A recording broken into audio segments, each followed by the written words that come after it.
তাহলে আমরা বুঝলাম আলো হচ্ছে এক প্রকার শক্তি যা আমাদের চোখে দর্শনের অনুভূতি যোগায়, আমরা দেখতে পারি। তাড়িৎ চুম্বক বিকিরণের অনেক ক্ষুদ্র একটা পার্ট হচ্ছে আলো, যা আমরা চোখে দেখতে পাই, সেটাকে আলো বলা হয়। আলো শক্তি কেন? এর কোনো ভর নাই, এর কোনো আয়তন নাই, এজন্য আলো হচ্ছে শক্তি। আচ্ছা, আলোকে এক শক্তি থেকে আরেক শক্তিতে রূপান্তর করা যায়। আলো থেকে ইলেকট্রন উৎপন্ন করা যায়, মানে তড়িৎ উৎপন্ন করা যায়। এই জন্য আলো শক্তির, আমরা কি জানি, শক্তির রূপান্তর আছে। শক্তিকে এক এক রূপ থেকে আরেক রূপে কনভার্ট করা যায়। আলোকবর্ষ কি? আলোকবর্ষটা কিন্তু এই রিসেন্টলি কোন একটা বিসিএস 43 না 41 না 42 যেন এসেছে। আলোকবর্ষ হচ্ছে কিসের একক? নিজের কোনটি দূরত্বের একক?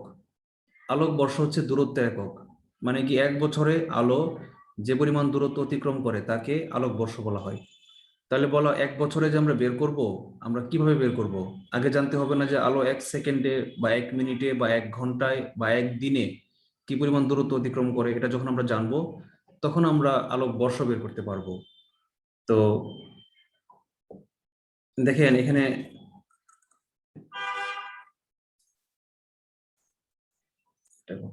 80,400 সেকেন্ড দ্বারা গুণ করলে হবে।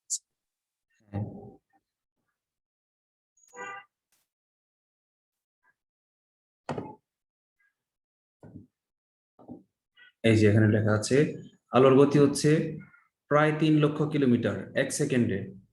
এক সেকেন্ডে আলো যায় 3 লক্ষ কিলোমিটার। আর কিলোমিটারকে আমরা জানি, কিলোমিটারের চেয়ে বড় একটা একক আছে, তার নাম হচ্ছে মাইল। 1,86,000 মাইল। যেভাবেই বলি কোনো সমস্যা নেই। এখন পৃথিবী থেকে চাঁদের দূরত্ব যদি 6 লক্ষ কিলোমিটার হয়ে থাকে, তাহলে চাঁদ থেকে পৃথিবীতে আলো আসতে লাগবে প্রায় 2 সেকেন্ড। কথার কথা বললাম, 6 লক্ষ কিলোমিটার না। সূর্য থেকে বা পৃথিবীর দূরত্ব প্রায় 15 কোটি কিলোমিটার।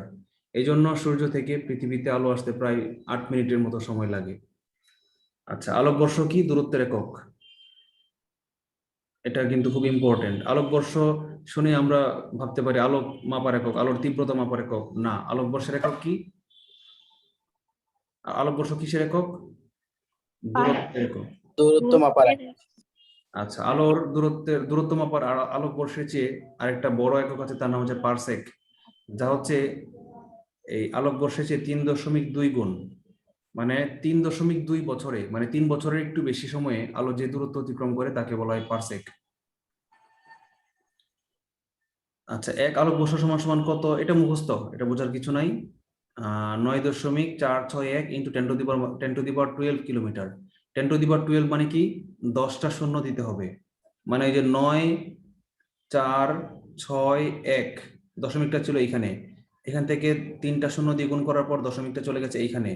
তাহলে 12টা শূন্যের মধ্যে 3টা শূন্য চলে গেছে, আরো 9টা শূন্য দিতে হবে। আরো 9টা শূন্য যদি দিই, 1, 2, 3, 4, 5, 6, 7, 8, 9। এই যে দেখলাম 9, 4, 6, 1, 0, 0, 0, 0, 0, 0, 0, 0। এটা হচ্ছে আমার এক আলোকবর্ষের মান। এত কিলোমিটার হচ্ছে আলোকবর্ষের মান। তো কত, যদি আমরা কোটিতে প্রকাশ করতে চাই, তাহলে 7টা শূন্য বাদ দিতে হবে। যে এখানে এখানে যদি বাদ দিই, এত কোটি, এটা কত? 9,46,100 কোটি কিলোমিটার। এক আলোকবর্ষ মানে কত? 9,46,100 কোটি কিলোমিটার। 9 লক্ষ কিলোমিটার, মানে বুঝতে পারছেন তো? 9 লক্ষ কিলোমিটার না, 9 লক্ষ কোটি কিলোমিটার। 9,46,100 কোটি কিলোমিটার। 1 লক্ষ কিলোমিটার, 9 লক্ষ কিলোমিটার। ধারণা করতে পারছেন যে কত বড়? অনেক বড়, আমাদের ধারণার বাইরে।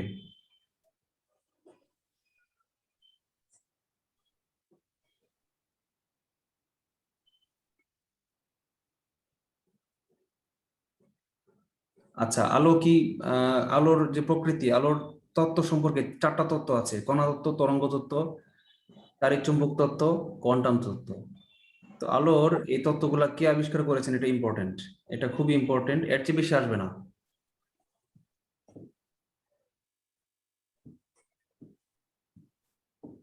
এই কণা তত্ত্ব আবিষ্কার করেছেন আইজ্যাক নিউটন, তরঙ্গ তত্ত্ব হাইগেন, তাড়িৎ চুম্বক তত্ত্ব ম্যাক্সওয়েল, কোয়ান্টাম তত্ত্ব মাক্স প্লাঙ্ক।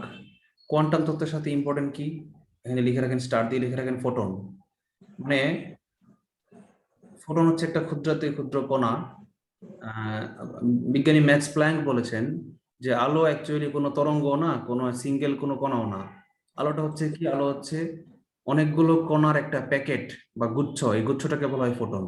ধরেন এখানে যদি আমার একটা বাল্ব থাকে, ইলেকট্রিক বাল্ব, এটা বাল্ব মনে করেন, এলইডি বাল্ব, এখান থেকে একটা প্যাকেট গেল, এরকম একটা গুচ্ছ গেল আলো, অনেকগুলো আলোর কণা, তারপর আরেকটা গুচ্ছ গেল এখানে, অনেকগুলো আলোর কণা, আরেকটা গুচ্ছ গেল এখানে, অনেকগুলো আলোর কণা, এভাবে আলোটা প্যাকেট প্যাকেট আকারে ছড়ায়। এটা হচ্ছে প্লাঙ্কের কোয়ান্টাম তত্ত্ব। আচ্ছা, আবার ম্যাক্সওয়েল কি বলেছে?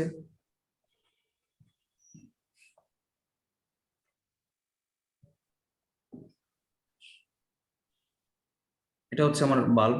ম্যাক্সওয়েল বলেছে এখানে তাড়িৎ চুম্বক, আমরা ইলেকট্রিসিটি যখন পড়বো তখন আমরা জানবো যে যখন কোনো পদার্থ থেকে ইলেকট্রিসিটি যায় তখন তার চারদিকে একটা চৌম্বক ক্ষেত্র উৎপন্ন করে। মানে আলো হচ্ছে, আলো বলতে পৃথিবীতে কোনো শক্তি নাই, আলো হচ্ছে তাড়িৎ শক্তি এবং চৌম্বক শক্তির একটা সমন্বিত রূপ। এ হচ্ছে ইলেকট্রন, ইলেকট্রিক ওয়েভ যাচ্ছে, তার সাথে সমান্তরালে চৌম্বক ওয়েভ যাচ্ছে, এই দুইটা মিলে হচ্ছে আলো। এটা এটা বলেছেন কি ম্যাক্সওয়েল। হাইগেন কি বলেছেন? হাইগেন বলেছেন একদম সিম্পল কথা, তরঙ্গ, যেটা যেটা সবচেয়ে বেশি ব্যবহৃত হয়, মানে আমরা যে আলোর প্রতিফলন প্রতিসরণ এগুলো দেখি, এগুলা এগুলাতে সবচেয়ে বেশি প্রয়োগ হয় তরঙ্গ তত্ত্ব। তরঙ্গ তত্ত্বটা কিরকম? এই যে আলো হচ্ছে এইটা, ইলেকট্রোম্যাগনেটিক ওয়েভ আকারে ছড়াচ্ছে আলো, এই যেরকম চারদিকে আলো এভাবে ছড়িয়ে যাচ্ছে। এটা হচ্ছে ম্যাক্সওয়েল বলেছেন। নিউটন কি বলেছেন? কণা তত্ত্ব। কণা তত্ত্বটা কিরকম? চারদিকে কণা আকারে ছড়াচ্ছে। বলেন, এই চারটা জিনিসের কল্পনা ডিফারেন্স করতে পেরেছেন আপনারা? স্যার কোয়ান্টাম তত্ত্বটা প্যাকেট আকারে না? হ্যাঁ, কোয়ান্টাম তত্ত্ব হচ্ছে প্যাকেট আকারে। এই প্রত্যেকটা প্যাকেটের নাম হচ্ছে একটা করে ফোটন, এখানে লেখা আছে, এই যে কোয়ান্টাম বা ফোটন বলে, ফোটন। আচ্ছা, আমরা একটু আগাই।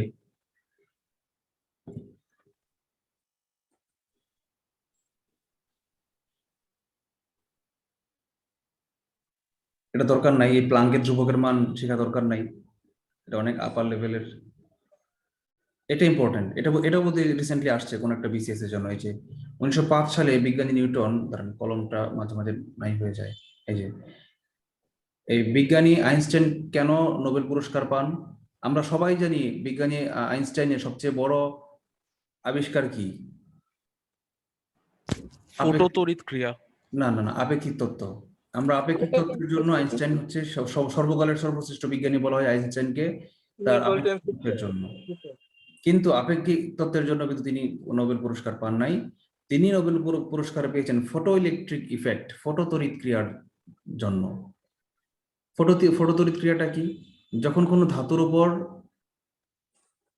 আলো এসে পড়ে তখন সেখান থেকে ইলেকট্রন বের হয়ে যায়, এটাকে ফটো তড়িৎ ক্রিয়া বলা হয়, ফটো ইলেকট্রিক ইফেক্ট। ধরেন এখানে একটা ধাতব পাত আছে, এখানে আমার একটা ইলেকট্রিক বাল্ব আছে, বাল্ব থেকে আলো এসে এখানে পড়ছে, আলো এসে পড়ার পর এখানে কি হচ্ছে? ইলেকট্রন, ই মাইনাস হচ্ছে ইলেকট্রনের সিগন্যাল, ইলেকট্রন বের হয়ে যাচ্ছে, এখান থেকে আরেকটা ইলেকট্রন নির্গত হয়ে গেল। এটাকেই বলা হয় ফটো ইলেকট্রিক ইফেক্ট, বাংলায় বলা হয় ফটো তড়িৎ ক্রিয়া। এটা আবিষ্কারের জন্য আইনস্টাইন নোবেল পুরস্কার পেয়েছেন কত সালে? 1921 সালে নোবেল পুরস্কার পেয়েছেন। আবিষ্কার করেন কত সালে? 1905 সালে। এটা ইম্পর্টেন্ট, এটা এসেছে, স্টার দিয়ে রাখেন এখানে একটা, এখানে একটা স্টার হবে এই চ্যাপ্টারে, আর কোথায় একটা স্টার হবে? এই কোয়ান্টাম তথ্যে ম্যাক্স প্লাঙ্ক যেটা বলেছেন ফোটন, এখানে একটা স্টার হবে। আমি আশা করি সবার কাছে বই আছে, বই ছাড়া পড়ানোর পড়তে পারবেন না আপনারা, বই লাগবেই। শীট মিটে কোনো কাজ হবে না, শীটের চেয়ে বই অনেক বেশি নির্ভরযোগ্য এবং বইয়ে সবকিছু একসঙ্গে থাকে। এই জন্য কোচিং সেন্টারে শীট আমরা সবাই পাই, কিন্তু শীট খুলে দেখা হয় না। আর যারা শীট গাধার মতো শীট মুখস্থ করে ফেলেন পুরাটা, পরীক্ষা হলে গিয়ে দেখেন কমন পড়ছে মাত্র 10%। এই জন্য আমরা শীটে বিশ্বাসী না। আচ্ছা, এগুলো এমসিকিউ গুলো আপনারা পড়ে নিবেন। আমি একটু দেখছি এখানে ইম্পর্টেন্ট কোনো কিছু আছে কিনা, এগুলো সব বলে ফেলেছি। ওই যে 1 2 3 উপরের 3টা সবগুলো একদম বলে ফেলেছি।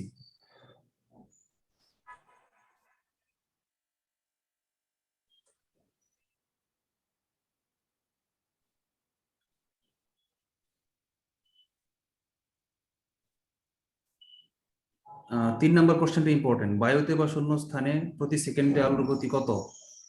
এটা এটা কিন্তু ইম্পর্টেন্ট। 3 লক্ষ কিলোমিটার, 3 লক্ষ কিভাবে যেন লেখে? এখানে কিন্তু গণিত জানতে হবে, সূচক জানতে হবে। 3 লক্ষ এভাবে লেখে না, 3 লক্ষ কিলোমিটার, তাই না? আমি কি ভুল লিখেছি? না ভাই, ঠিক আছে। না স্যার 10 টু দি পাওয়ার কত হবে বলেন তো? 8। না, শূন্য কয়টা আছে? এখানে হবে 5। Right, 10 to the power 5 kilometre. আচ্ছা, 1 কিলোমিটারে কত মিটার? 1000 মিটার। 1000 মিটার। তাহলে 3 into 10 to the power 5 into 1000 metre, 10 to মানে কি দাঁড়াইলো? 3 ইন্টু 10 টু দি পাওয়ার কত হবে এখন? 8 8 হচ্ছে মিটার।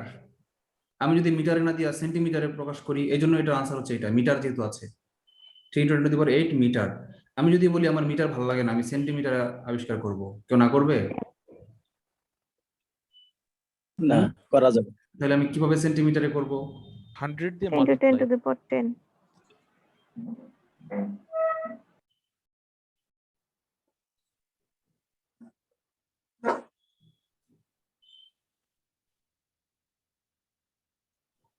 স্যার সেকেন্ড লাইনটা মনে হয় আরেকটা শূন্য হবে, এই যে দাঁড়ান, সব ইয়ে হয়ে যাচ্ছে। হ্যাঁ, এখন বলেন কি হয়েছে, কি হবে? ওই থার্ড লাইনে মনে হয় আরেকটা শূন্য হবে, 100টা 1000 হবে। ও সরি সরি, রাইট,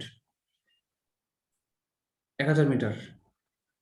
জি এই যে 1000 মিটার, 1 কিলোমিটার 1000 মিটার, এই জন্য 5টা আর 3টা, মোট হয়েছে 8টা। আমার এখন মিটার ভালো লাগতেছে না, আমার এখন ভালো লাগতেছে সেন্টিমিটার। তাহলে আরো দুটো যোগ হবে। তাহলে 100 সেন্টিমিটার 1 মিটার। তাহলে আমরা এটাকে কি লিখবো? 10 to the power 10 10 to the power 8 into আরো 100 সেন্টিমিটার। ওকে, এখন কি হবে? 3 ইনটু 10 টু দি পাওয়ার 8 আর 2, এখানে 2টা আছে, 8 আর 2 যোগ করলে হবে 10 টু দি পাওয়ার 10 সেন্টিমিটার। কেউ যদি বলে আমার সেন্টিমিটার ভালো লাগছে না, আমি মিলিমিটার বানাবো, আরেকটা শূন্য বাড়বে, 3 into 10 to the power 11 millimetre. Okay, এভাবে যে কোনো এককে মিটারকে কনভার্ট করা যায়। কারো কোনো প্রশ্ন আছে এখানে? না স্যার। ওকে, তাহলে আমরা আগালাম, দেখি ইম্পর্টেন্ট কোনো কিছু পাই কিনা। কোনটি শক্তি বেশি? আলোর শক্তি সবচেয়ে বেশি, জানা কথা। শব্দের ব্যাগ হচ্ছে 332 মিটার, মাত্র 332 মিটার শব্দের ব্যাগ। এখানে আরেকটু বোঝাই, যদি বলে বজ্রপাত হলে কেন আগে আমরা দূরে আলো দেখি, অনেক পরে কেন শব্দ আসে? হ্যাঁ, এটাই স্বাভাবিক, কারণ আলোর ব্যাগ শব্দের চেয়ে বেশি, এজন্য আমরা আমাদের চোখে আলোটা আগে চলে আসে, এজন্য আমরা আগে বজ্রপাতটা দেখে ফেলি, কিন্তু শব্দটা অনেক পরবর্তীতে আসে। ইভেন বুলেটের বেগে, শব্দের চেয়ে বুলেটের বেগও বেশি, এমনও রাইফেল আছে। মানে আমাকে যখন ফায়ারটা করবে আমি বুঝতে পারবো না ফায়ার করেছে কিনা, আগে শরীরে গুলি এসে লাগবে, পরে আমি সাউন্ড শুনবো। আচ্ছা, হ্যাঁ বলেন। আচ্ছা ঠিক আছে, না না কিছু লাগবে না, আমি ক্লাসে আছি, ক্লাস করাচ্ছি, রুমে আছি। আচ্ছা, ওয়ালাইকুম সালাম। সরি, এগুলো অলরেডি বলে ফেলেছি। এখানে যে এটা ইম্পর্টেন্ট, লাস্ট এটা ফটোতড়িৎ ক্রিয়া, লাস্ট প্রশ্নটা, উপরের পৃষ্ঠার লাস্ট প্রশ্নটা, যে ফটোতড়িৎ ক্রিয়া কোন তত্ত্বের সাহায্যে ব্যাখ্যা করা যায়, এটা একটু ইম্পর্টেন্ট, মুভ হয়ে যায় বারবার। এই যেটা কোয়ান্টাম তত্ত্বের সাথে ফটোতড়িৎ ক্রিয়া এবং এর সাথে জড়িত কি ফোটন, এই জিনিসটা খুব ইম্পর্টেন্ট। ওকে,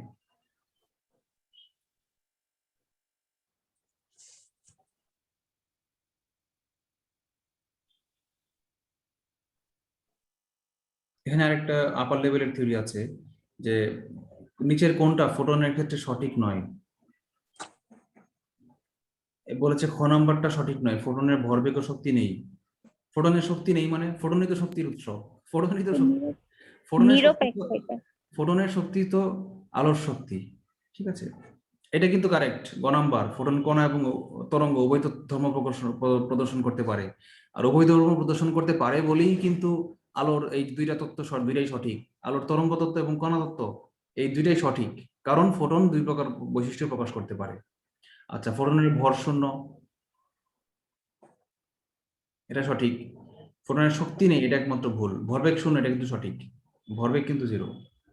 আচ্ছা, ফোটন আলোর বেগে চলে, এটা সঠিক, ফোটন মানেই তো আলো, ফোটন আলোর বেগে চলে এটা বলার তো কোনো মানে নাই, বরং বলা দরকার ছিল এটা যে আলো ফোটনের বেগে চলে। আপনার এই কথাটা বুঝতে পেরেছেন? ক নম্বরে যেটা আছে শূন্য মাধ্যমে ফোটন আলোর বেগে চলে, এটা ভুল। এটা বলা দরকার ছিল কি, একবারে ভুল না, কারণ আলো আর ফোটনের বেগ যেহেতু সমান, তাহলে আমরা বলতেই পারি যে ফোটন আলোর বেগে চলে, কিন্তু আসলে ফোটনের উপর ভর করে আলো চলে না। আলো, হ্যাঁ, আলোর উপর ভর করে ফোটন চলে না, ফোটনের উপর ভর করে আলো চলে। ফোটন যদি স্পিডে যায় আলো তাড়াতাড়ি ছড়াবে, ফোটন যদি কম স্পিডে যায় আলো কম ছড়াবে। কথাটা কি বোঝাতে পেরেছি? জি স্যার। ওকে, তাহলে এখানে এটা এটা বুঝলাম আমরা। প্লাঙ্ক ধ্রুবকের মানটা একবার আসছে দেখলাম 1998 সালে আসছে। আপনারা প্লাঙ্ক ধ্রুবকের মানটা কষ্ট করে শিখেই ফেলেন। 6 × 6.65 × 10⁻27 আর্ক সেকেন্ড। আর্ক সেকেন্ড কিন্তু শক্তির একক, ঠিক আছে? এটার আরেকটা মান আছে, সেটা হচ্ছে জুল।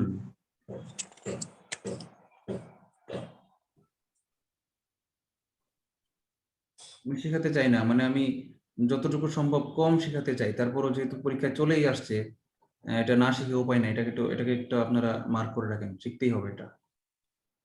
এটাকে একটু শিখে, এটা একটু আন্ডারলাইন করেই ফেলেন, যেহেতু একবার আসছে পরীক্ষায়।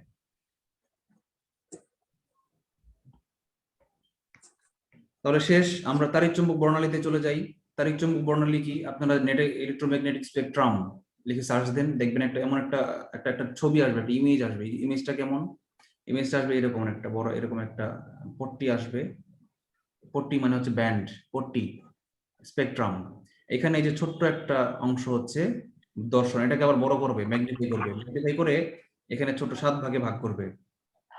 7 ভাগে ভাগ করে কি দেখাবে জানেন? বেনিয়া সহবলা, বে নি আ। কই যান রাম খান কে কথা বলছেন? আনমিউট করে। আমি কিন্তু একদম রিমুভ করে দিব গ্রুপ থেকে।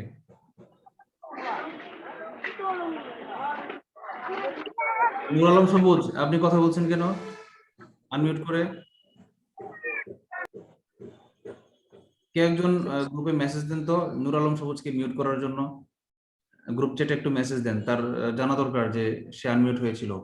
কেউ একজন চ্যাট বক্সে লেখেন যে নুর আলম সবুজ স্যার আপনার উপর বিরক্তি প্রকাশ করেছে, আপনি আনমিউট করে প্রচন্ড স্পিডে জোরে কথা বলছিলেন। ওনার ফোটনের শক্তি একটু বেড়ে গেছিল হঠাৎ করে।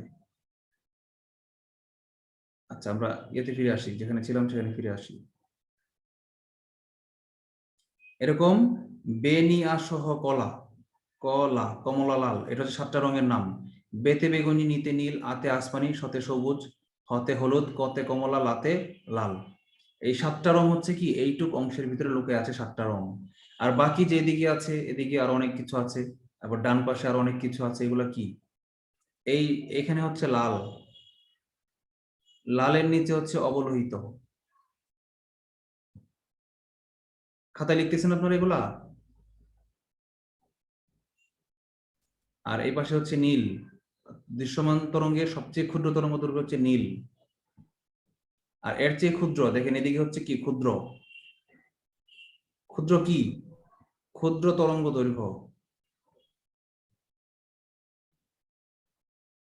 আর ডান দিকে কি? বড়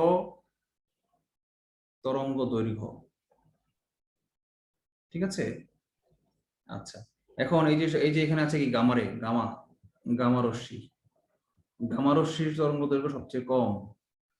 আবার গামারের পরে আছে কি? X ray. মাঝখানে আছে কি? আলফা রে, বিটা রে। এক্স রে মানে রঞ্জন রশ্মি, মাঝখানে আলফা রে আছে, গামা রে আছে, বিটা রে আছে, এক্স রে আছে। এরকম এখানে আছে ইউভি, ইউভি মানে আলট্রা ভায়োলেট।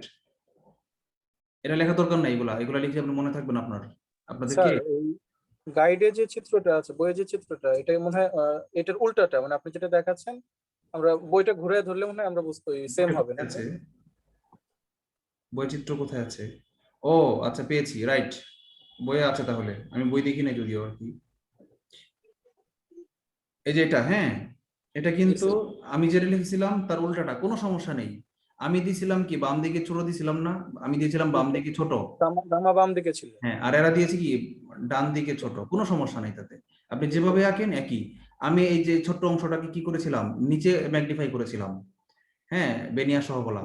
এই জন্য এই বাম পাশে ছিল কি? বেগুনি দিয়ে শুরু হয়েছিল। আর এদেরটা কি হবে জানেন? এখানে হবে বে, এখান থেকে বেগুনি দিয়ে শুরু। কথাটা বোঝাতে পেরেছি? আচ্ছা, একটু আপার লেভেলের থিওরি দিই, একটু আপডেট কথা বলি যেগুলো বইয়ে নাই। সেটা হচ্ছে এই যে সবচেয়ে ক্ষুদ্র তরঙ্গ দৈর্ঘ্য, ক্ষুদ্র তরঙ্গ, ক্ষুদ্র তরঙ্গ দৈর্ঘ্যের আবার আনমিউট করেছেন কে? দীপু। আচ্ছা, ক্ষুদ্র তরঙ্গ দৈর্ঘ্য হচ্ছে কি? বেগুনি। এটা একটু আপনারা লিখে রাখেন, বেগুনি। বেগুনি বানান কি রস্বইকার না দীর্ঘইকার? দীর্ঘিকার স্যার।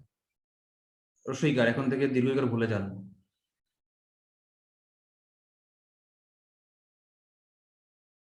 সোনালী, সোনালী, রূপালী, এগুলো হচ্ছে আগে দীর্ঘইকার ছিল, এখন রস্বইকার। আচ্ছা, দীর্ঘ তরঙ্গ দৈর্ঘ্য সবচেয়ে দীর্ঘ কোনটা? লাল। এর মাঝখানে আছে নীল, আসমানি, সবুজ, হলুদ, কমলা। আচ্ছা, দীর্ঘ তরঙ্গ দৈর্ঘ্যের কি বৈশিষ্ট্য? কি? শক্তি কম। দুইটা বৈশিষ্ট্য লিখে রাখেন, শক্তি কম। আরেকটা বৈশিষ্ট্য লিখে রাখেন, বিক্ষেপণ বেশি। সরি, বিক্ষেপণও কম। বিক্ষেপণ কম। আরেকটা বৈশিষ্ট্য লিখে রাখতে পারেন, কম্পাঙ্ক। আচ্ছা, আপনারা কি তরঙ্গ দৈর্ঘ্য এবং কম্পাঙ্ক এটা কি বুঝেন?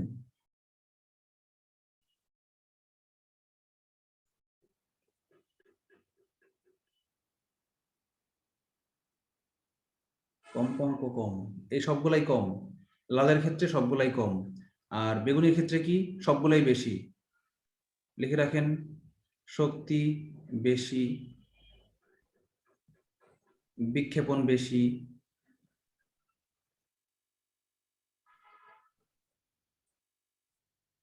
তারপর কম্পাঙ্ক কি? বেশি। এগুলা খাতায় লিখে রাখেন, হ্যাঁ। এখন তুই যদি প্রশ্ন করি আমি আকাশ কেন নীল দেখাই, এখানে কিন্তু এই থিওরিটা কাজে লাগবে। এই যে বিক্ষেপণ বেশি কথাটা কাজে লাগবে। আপনারা একটু মনে রাখেন যে বেগুনির এবং নীল যেগুলা, এগুলাদের বিক্ষেপণ বেশি, আর লাল, হলুদ, কমলা এদের কি? বিক্ষেপণ কম। এটা একটু মাথায় রাখেন, পরে আমি বলতেছি, আমি আসবো সামনে, এটা আছে চ্যাপ্টারে।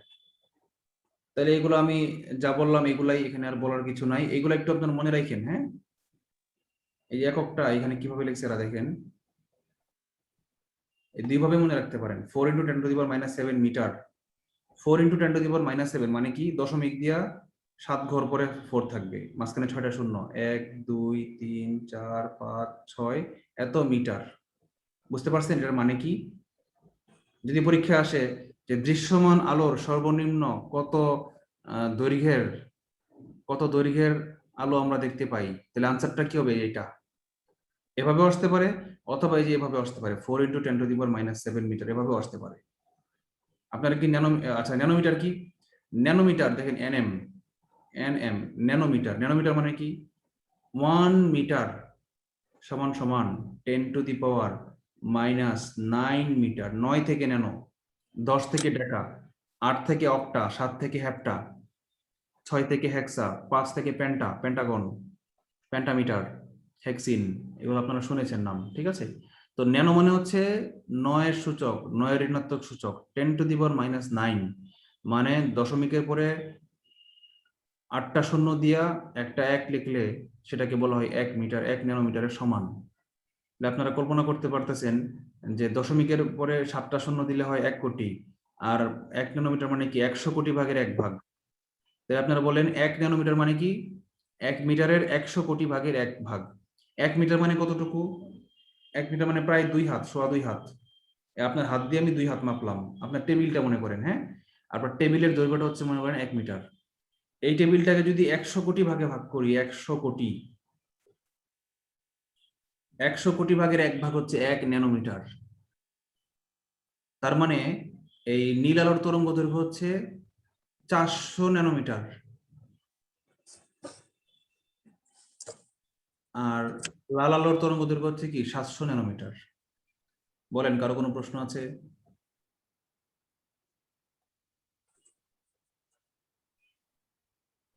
লাল আলোর তরঙ্গ দৈর্ঘ্যটা হচ্ছে এরকম, লাল, আর নীল আলোর তরঙ্গ দৈর্ঘ্যটা হচ্ছে এরকম। বুঝতে পেরেছেন? নীল আলোর তরঙ্গ দৈর্ঘ্য কম। তরঙ্গ দৈর্ঘ্য কাকে বলে? এই যে একটা সর্বোচ্চ চোরা, এই সর্বোচ্চ চোরা, এই দুইটার যে ডিফারেন্স, সবুজ দিয়ে কি, এই যে একটা সর্বোচ্চ চোরা, একটা সর্বোচ্চ চোরা, এই যে দূরত্বটা, এটা কি বলা হয়? তরঙ্গ দৈর্ঘ্য। আপনার টেবিলে 100 কোটি ভাগের 1 ভাগ দূরত্ব যদি আঁকি, ক্ষুদ্র, যেটা চোখে দেখা যায় না, মাইক্রোস্কোপে দেখা যাবে না, সেই দূরত্বটাই হচ্ছে একটা, সেই দূরত্বের মধ্যেই আপনার নীল আলোটা কি করবে, একবার আপ ডাউন করবে। তার মানে আপনার টেবিলটা পার হইতে গেলে, টেবিলের যে দৈর্ঘ্যটা, এই দৈর্ঘ্যটা পার হইতে গেলে একটা নীল আলো 100 কোটি বার তরঙ্গের মতো ঢেউ খেলবে, আপ ডাউন করবে। আমরা পুকুরে যখন ঢিল মারি তখন কি হয়, পানিটা কি আপ ডাউন করে না? তাহলে 1 মিটার দৈর্ঘ্যের মধ্যে পানিটা কি করবে, 100 কোটি বার আপ ডাউন করবে। মানে আপনারা কল্পনা করতে পারছেন কত ক্ষুদ্র?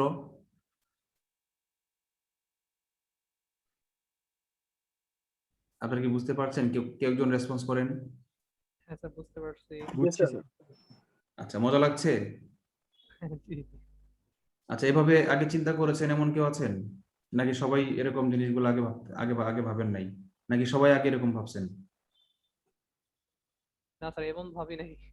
মুখস্থ করে গেছি, কিন্তু মুখস্থ করা আর কল্পনায় ভাবা, কল্পনায় ভাসানো পার্থক্য আছে না? কল্পনায় যখন আপনার ভাসবে তখন আপনি পরীক্ষার হলে ভুলে যাবেন না। তাদের ন্যানোমিটার আমরা বুঝলাম, আর বাকিগুলো মুখস্থ করার আসলে অনেক কঠিন, আমার কোনো প্রয়োজন নাই। যদি আমরা মুখস্থ করেছি ইন্টারমিডিয়েটে, কিন্তু আমি আপনাদেরকে মুখস্থ করতে বলবো না, আমি শুধু কয়েকটা আপনাকে স্টার দিয়ে দিই। গামার এটা একটু মুখস্থ করেন, এক্সরেটা মুখস্থ করেন। এক্সরেটা ইম্পর্টেন্ট, কারণ হচ্ছে মেডিকেল লাইফে বেশি ইউজ হয় তো এক্সরেটা, এই জন্য এক্সরেটা বেশি আসতে পারে, বেশি ইম্পর্টেন্ট। আসে নাই কখনো, আসতে পারে। এই রেঞ্জ, এটা হচ্ছে রেঞ্জ 10⁻⁸ মিটার থেকে 10⁻11 পর্যন্ত, এটাকে আগে বলবেন, এটা এটা হচ্ছে বড়। এই রেঞ্জে হচ্ছে কি এক্স রে যায়, আর 10⁻11 এর চেয়ে ছোট হইলেই কি, সেটা হচ্ছে গামা রে। মনে রাখবেন, এই নেগেটিভ পাওয়ার -11 আছে না, -11, নেগেটিভ পাওয়ার যত বড় হবে তত ছোট হবে, আর নেগেটিভ পাওয়ার যত বড় হবে তত, হ্যাঁ, নেগেটিভ পাওয়ার যত বড় হবে তত ছোট হবে, আর পজিটিভ পাওয়ার যত বড় হবে তত বড় হবে। যেমন 10⁻11 আর 10⁸ দুটার মধ্যে বড় কোনটা? 11 এটা বড়। কিন্তু যদি মাইনাস দিয়ে দিই, 10⁻−11 আর 10⁻−8, কোনটা বড়? -8 -8 বড়, রাইট। এগুলো ম্যাথের জিনিস, না বুঝলে দুঃখিত। ম্যাথ ক্লাস করেন আমার কাছে, সূচকের ক্লাস, অধ্যায় পরে বুঝবেন এগুলা। আচ্ছা, এটা আপনারা সবগুলো মুখস্থ করার দরকার নাই, যে যতটুকু পারেন মুখস্থ করেন, আমি চাপ দিব না। এই যে রেঞ্জ গুলো আছে না, এই যে রেঞ্জ, এই রেঞ্জ গুলো আছে প্রত্যেকটা, হ্যাঁ, প্রশ্ন পড়ে নিচ্ছি, একটু 1 মিনিট। এই সবগুলা মুখস্থ করার দরকার নাই, যদি কেউ পারেন মুখস্থ করে নিন। হ্যাঁ, যদি কেউ পারেন মুখস্থ করে নিন, আর ব্যবহার গুলো শিখে নিন। এই যে ব্যবহার গুলো, ডান পাশে ব্যবহার আছে না, যে কোথায় ব্যবহৃত হয়, কোনটা কোথায় ব্যবহৃত হয়, এটা তো ইম্পর্টেন্ট, খুব ইম্পর্টেন্ট এক্সরেটা, কারণ ব্যবহারটা বেশি। আর অতিবেগুনি রশ্মি ভিটামিন ডি তৈরিতে ব্যবহৃত হয়। অতিবেগুনি রশ্মির আবার একটা ইয়ে আছে কি, চোখে ছানি পড়ে। অতিবেগুনি রশ্মির কারণে চোখে ছানি পড়ে, চোখ নষ্ট হয়ে যায়, অন্ধ হয়ে যায় চোখ, চোখে ছানি পড়ে অতিবেগুনি রশ্মির কারণে। আচ্ছা, আবার এক্স রে আরেকটা কয়েকটা বেশি ব্যবহার আছে। ভাঙ্গা হাড় ছাড়াও চোরাচালান, চোরাই মাল ধরতে কাস্টমস ইউজ করা হয়। চোরাই মাল ধরতে ব্যবহৃত হয়। তারপর quality control, QC, quality control testing, এগুলাতে ব্যবহৃত হয় এক্স রে। ঠিক আছে। আর গামা রশ্মিটা হচ্ছে পারমাণবিক বিকিরণ। আমরা এক্স রে উপরে যখন উঠে যাব, আলফা বিটা গামা, তখনই বুঝতে হবে কি আমরা নিউক্লিয়ার লেভেলে চলে গেছি, পারমাণবিক ব্যাপারে চলে গেছি। প্রশ্নটা বলেন ভাইয়া, কি প্রশ্ন করতে চাচ্ছিলেন? স্যার বলছিলাম যে এই টেবিলটা কি ইম্পর্টেন্ট, মানে আপডেটেড যে বইটা সেটাতে দেখতেছি এই টেবিলটা ডিলিট করে দিয়েছে। আপনার কি MP3 বই? জি স্যার, MP3। কত সালের মডেল? New version sir. পরের ভার্সন, নিউ ভার্সন যেটা। কত তারিখের, কি মাসের? এটা মে মাসের। ও আচ্ছা, এটা আমি তো বললাম, এটা আমি চাপ দিব না, খুব বেশি ইম্পর্টেন্ট না। এতগুলা সবগুলা মুখস্থ করে ব্রেনকে ভারী করা দরকার নাই। কিন্তু কোনো পরীক্ষা আসবেই, কোনো পরীক্ষা আসবে। এখন আপনি ডিপেন্ড করে আপনি কি পরিমাণ প্রেশার নিতে পারেন, তার উপর আপনি ডিসিশন নেন। যেমন আমি শিখেছি, আমি মনে করেছি আমি গণিতে 15-র মধ্যে 13-14 পাইতে চাই কমপক্ষে, এই জন্য আমি পরীক্ষা দেওয়ার সময় আমি শিখেছি। আর আপনি যদি বলেন যে না, আমার গণিতে 13-14 পড়ার দরকার নাই, 8-9 পড়লেই পাইলেই চলবে, তাহলে শুধু এই অধ্যায় না, অনেক অধ্যায়ে অনেক টেবিল আসবে যেগুলা আমি খুব ইম্পর্টেন্ট দিব না। এটাকে আমি ট্রিপল স্টার দেই নাই, কিন্তু কোনো টেবিল আছে যেগুলোকে আমি ট্রিপল স্টার দিব, এগুলো শিখতেই হবে। ওকে, নিজের কোনটা তড়িৎ তড়িৎ চৌম্বকীয় তরঙ্গ নয়? আল্ট্রাসাউন্ড কি বলেন তো? আল্ট্রাসাউন্ড হচ্ছে সাউন্ড, শব্দ তরঙ্গ। এটা শব্দ তরঙ্গ, এই জন্য এটা এটা তাড়িৎ চৌম্বক তরঙ্গ না। এটা এটা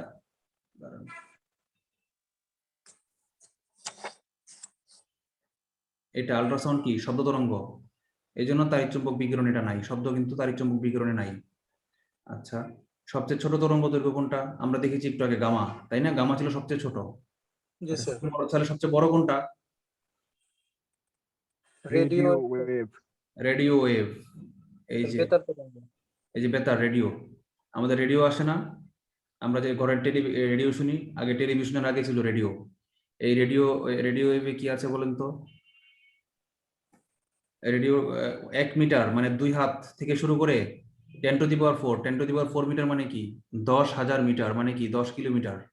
বেতার তরঙ্গ এতই বড় যে একটা ঢেউ 10 কিলোমিটার দূরে চলে যায়।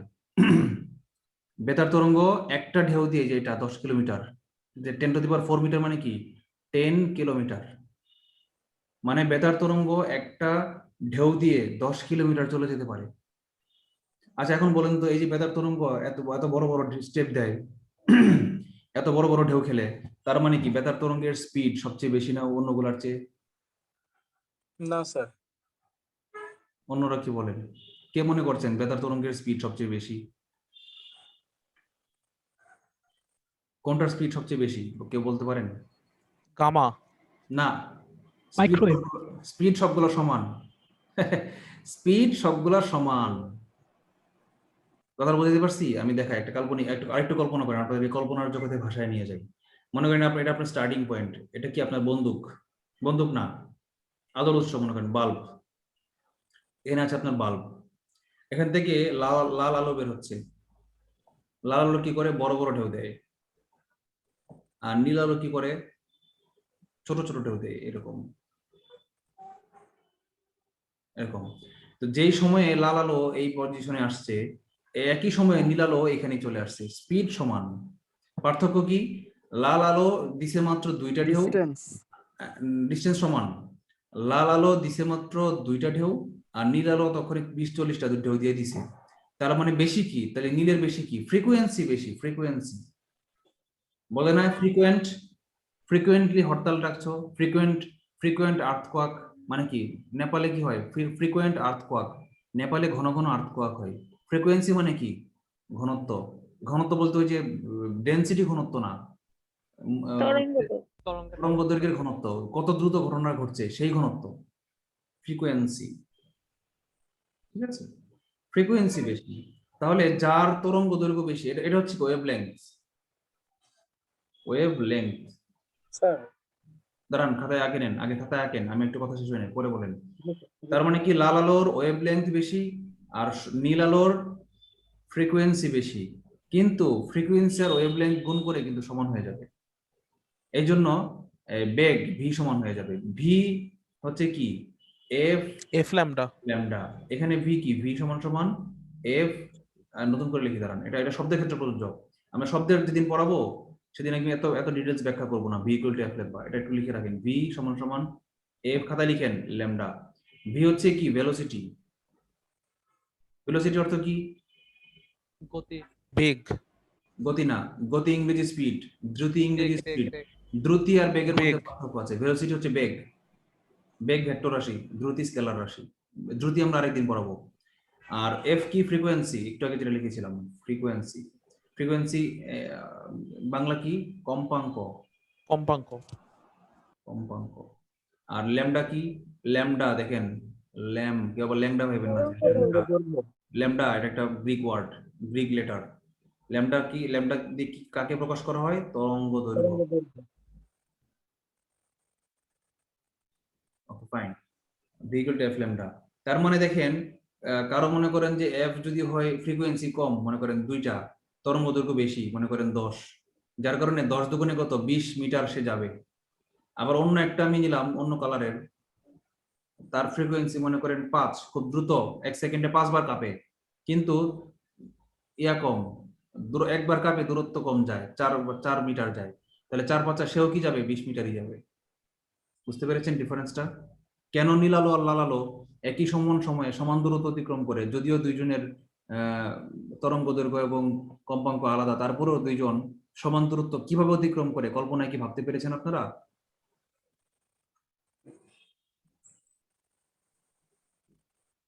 কেউ পারে নাই?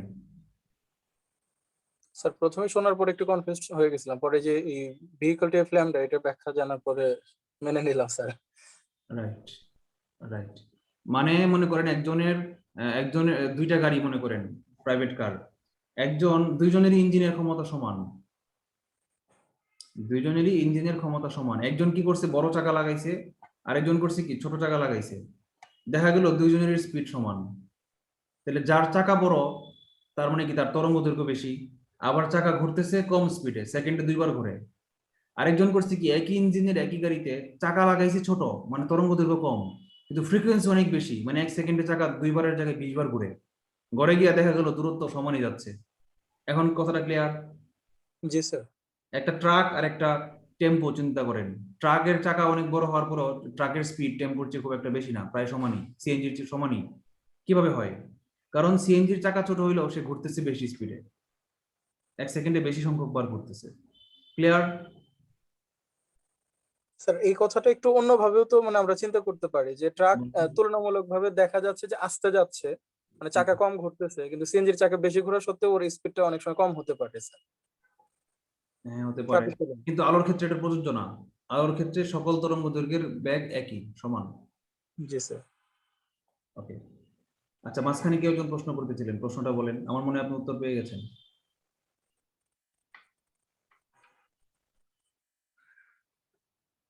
স্যার চ্যাট বক্সে একটা প্রশ্ন ছিল। প্রশ্নটা কি, একটু পড়ে শোনান তো। বেগুনি আলোর বিক্ষেপণ নীল আলোর থেকে বেশি, তাহলে আকাশের রং বেগুনি না হয়ে নীল কেন? আচ্ছা, এটা আমি পরে বলতেছি, একটু একটু পরে আসতেছে, আমার আজকে লেকচারে আছে, আমি বলবো। হ্যাঁ, জি স্যার। ওকে। আচ্ছা, উত্তরটা দিয়েই দিই যেহেতু আসছি বলছেন। আসলে আকাশের রং যে আমরা নীল দেখি, আমরা তো নীল দেখি না। আমরা কি নীল দেখি? আমরা কিন্তু নীল দেখি না, আমরা কি দেখি? আমরা নীল আর বেগুনির একটা সংমিশ্রণ দেখি, মাঝামাঝি একটা কিছু দেখি। আমরা যে বলি যে সূর্যাস্তের আকাশ লাল, আসলে কি লাল দেখি আমরা? পতাকার মতো, বলেন তো, কেউ একজন বলেন আমাকে।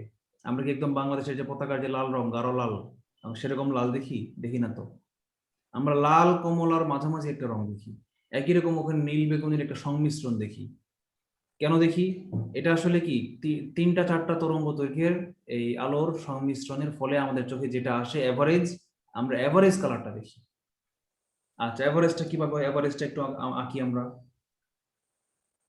মনে করেন এটা হচ্ছে মাঝখানের কালারটা হচ্ছে হলুদ সবুজ, হলুদ আর সবুজের মাঝামাঝি হচ্ছে মাঝখানের তরঙ্গ দৈর্ঘ্য। সবচেয়ে বড় তরঙ্গ দৈর্ঘ্যকে লাল, লাল। আর সবচেয়ে ছোটকে বেগুনি।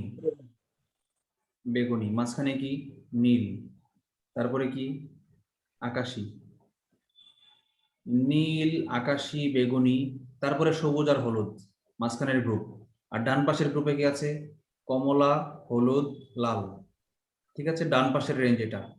কমলা, হলুদ, রেঞ্জ, লাল হচ্ছে ডান পাশের রেঞ্জ, নীল, আকাশী, বেগুনি হচ্ছে বাম পাশের রেঞ্জ, আর মাঝখানের রেঞ্জ হচ্ছে হলুদ আর সবুজ। ঠিক আছে, এখন আমরা যদি এই তরঙ্গ দৈর্ঘ্যগুলোকে 3 ভাগে ভাগ করে ফেলি, মাঝখানের 2টাকে ফেলে দেই, ডান পাশে 3টা, বাম পাশে 3টা, মাঝখানে 2টা, এই মোট হচ্ছে 7টা। 7টা না, 7টা তো হওয়ার কথা। দাঁড়ান, হলুদকে আমরা এখানে নিয়ে আসছি, হলুদকে আমরা এখানে 2টা দিই। দাঁড়ান, ইরেজার, এখানে 2টা। লাল আর কমলা আমরা ডান পাশে রাখলাম, আর মাঝখানে 3টা দিলাম। সরি, এখন ঠিক আছে, 7টা হয়েছে। ঠিক আছে, এখন এই যে বাম পাশে যে 3টা আছে, বাম পাশে যে 3টা আছে, এরা কি হয়, বেশি পরিমাণ বিক্ষেপিত হয়। 3জন মিলে বেশি বিক্ষেপিত হওয়ার কারণে এই 3টার মাঝামাঝি যে রংটা, এই যে এই আসমানি, আকাশী, আকাশের রং কি? আকাশের রং নীল না, আকাশের রং বেগুনিও না, আকাশের রং কি? আসমানি। আসমানি মানে কি বলেন তো? আসমানি মানে হচ্ছে এই যে নীল, কমলা, আসমানি আর হচ্ছে সবুজের মাঝামাঝি অংশ। নীল, কমলা, আসমানি, সবুজ, এই 4টার রঙের মাঝামাঝি হচ্ছে আসমানি। ঠিক আছে, আপনি এক কাজ করেন, বাসায় গিয়ে রং কিনবেন আজকে, বা আজকে কালকে আপনি পরীক্ষাটা করবেন। এক চামচ বেগুনি রং কিনবেন 10 গ্রাম, 10 টাকা নিবে। নীল রং কিনবেন 10 গ্রাম। আসমানি রং মানে হালকা নীল যেটাকে বলা হয় আর কি, ইংলিশে অনেক সময় সায়ানও বলা হয়, স্কাই কালারও বলা হয়, ব্লু বলা হয়। ব্লু অর্থ কিন্তু আসমানি, ব্লু অর্থ নীল না। নীল ইংরেজি কি কেউ বলতে পারেন? Indigo. Indigo. Violet. Right, Indigo হচ্ছে নীল। তাহলে আর সবুজ, এই 4টা কালারের রং মিশিয়ে পানিতে দিবেন, পানিতে দিয়ে দেখবেন আকাশের মতো হয়ে গেছে। ঠিক আছে, ওকে। আকাশের রং কেন নীল হয় এটা আমরা বুঝে গেছি। আরেকটু আলোর বিক্ষেপণ যখন পড়াবো তখন আমরা আরেকটু আপডেট জানবো। আমরা অনেক বেশি টিপে চলে যাচ্ছি, ফলে কিন্তু আমরা কিন্তু আগাতে পারছি না, আমরা কিন্তু আগাইতে হবে অনেক। দৃশ্যমান আলো, এটা বলার দরকার নেই, অলরেডি আমরা তখন এটা নিয়ে কথা বলেছি, তাই না? আচ্ছা, এই লাইনটা একটু দেখেন, এই যে আলোর তরঙ্গ দৈর্ঘ্য যত বেশি হবে, তরঙ্গ দৈর্ঘ্য যত বেশি তার প্রতিসরণ তত বেশি হবে। সরি, তরঙ্গ দৈর্ঘ্য বেশি মানে কি? লাল। তার প্রতিসরণ কম হবে, বিক্ষেপণ কম হবে, বিচ্যুতি কম হবে, শক্তিও কম থাকবে। এখানে আপনারা লিখে রাখুন কেউ, শক্তি কম। ঠিক আছে, এই যে বলা হয় যে যে গাড়ির পিছনের লাইটে ব্রেক করলে গাড়ির যে ব্যাক লাইট, সেই লাইটে লাল আলো কেন ব্যবহার করা হয়? কারণ লাল আলোর বিক্ষেপণ কম, সে বিক্ষিপ্ত হয়ে যায় না। বিক্ষিপ্ত হয় না বলেই কি হয়, তাকে আমরা দূর থেকে দেখতে পাই। গতকালকে ফেসবুকে একটা পোস্ট দিয়েছিলাম, কেউ কি দেখেছেন? আকাশ কেন নীল দেখায় গ্রুপে? জি sir. Rayleigh scattering, Rayleigh scattering. এটা কি? রেলি হচ্ছে বিজ্ঞানীর নাম, আর স্ক্যাটারিং মানে হচ্ছে বিক্ষেপণ। রেলি হচ্ছে বিজ্ঞানীর নাম, বিজ্ঞানী, আবিষ্কারক, এই তিনি এই কথাটা আবিষ্কার করেছেন। এই জন্য এই রেলি স্ক্যাটারিং যে বৈশিষ্ট্য, তিনি বলেছেন যে যে আলোর তরঙ্গ দৈর্ঘ্য বেশি সে বিক্ষেপণ কম হবে। বড় জিনিস সহজে সরে যায় না। মনে করেন একটা ট্রাকের চাকা আর একটা সিএনজির চাকা হঠাৎ করে গাড়ি থেকে খুলে চলে গেল, ভুলে গেলেন পরীক্ষার হলে, কিরে স্যার জানি কি বলছিল, কোনটার জানি বিক্ষেপণ কম না বেশি, পরীক্ষা হলে গিয়ে ভুলে গেছেন। এখন আপনি কি করবেন? এখন কল্পনা করেন একটা বড় ট্রাকের চাকা আর একটা ছোট সিএনজির চাকা। মনে রাখবেন, বড় চাকাটা যখন গাড়ি থেকে খুলে চলে গেল, তখন যদি এটা বাতাস আসে, বাতাসে কম কাঁপবে, বিক্ষেপণ কম হবে, লাল। এরকম কল্পনা করেন, লাল বৃত্ত। আর যখনই ভুলে যাবেন তখনই মনে রাখবেন ভাইয়া আসছিল ট্রাকের চাকা লাল বৃত্ত, লাল রঙের ট্রাক, আর একটা নীল রঙের সিএনজি, মনে রাখেন। ঠিক আছে, তাইলে ভুলবেন না। নীল, নীল রঙের তরঙ্গ দৈর্ঘ্য কম, নীল চাকা। কার কোনো প্রশ্ন আছে?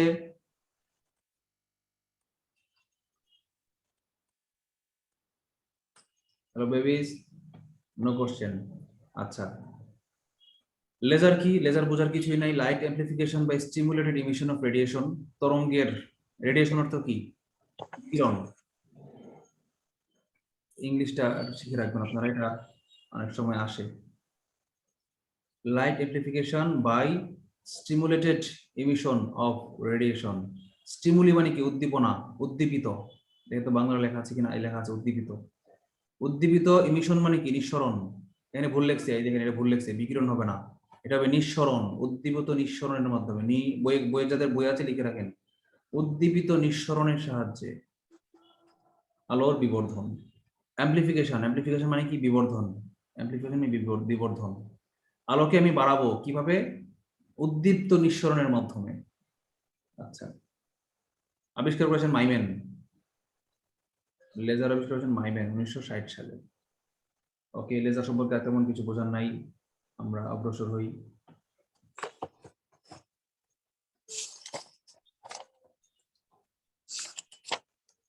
এবার আমরা চলে আসছি আলোর একদম বেসিক কথাবার্তায়। আলোর প্রতিফলন কি, আলোর প্রতিসরণ কি?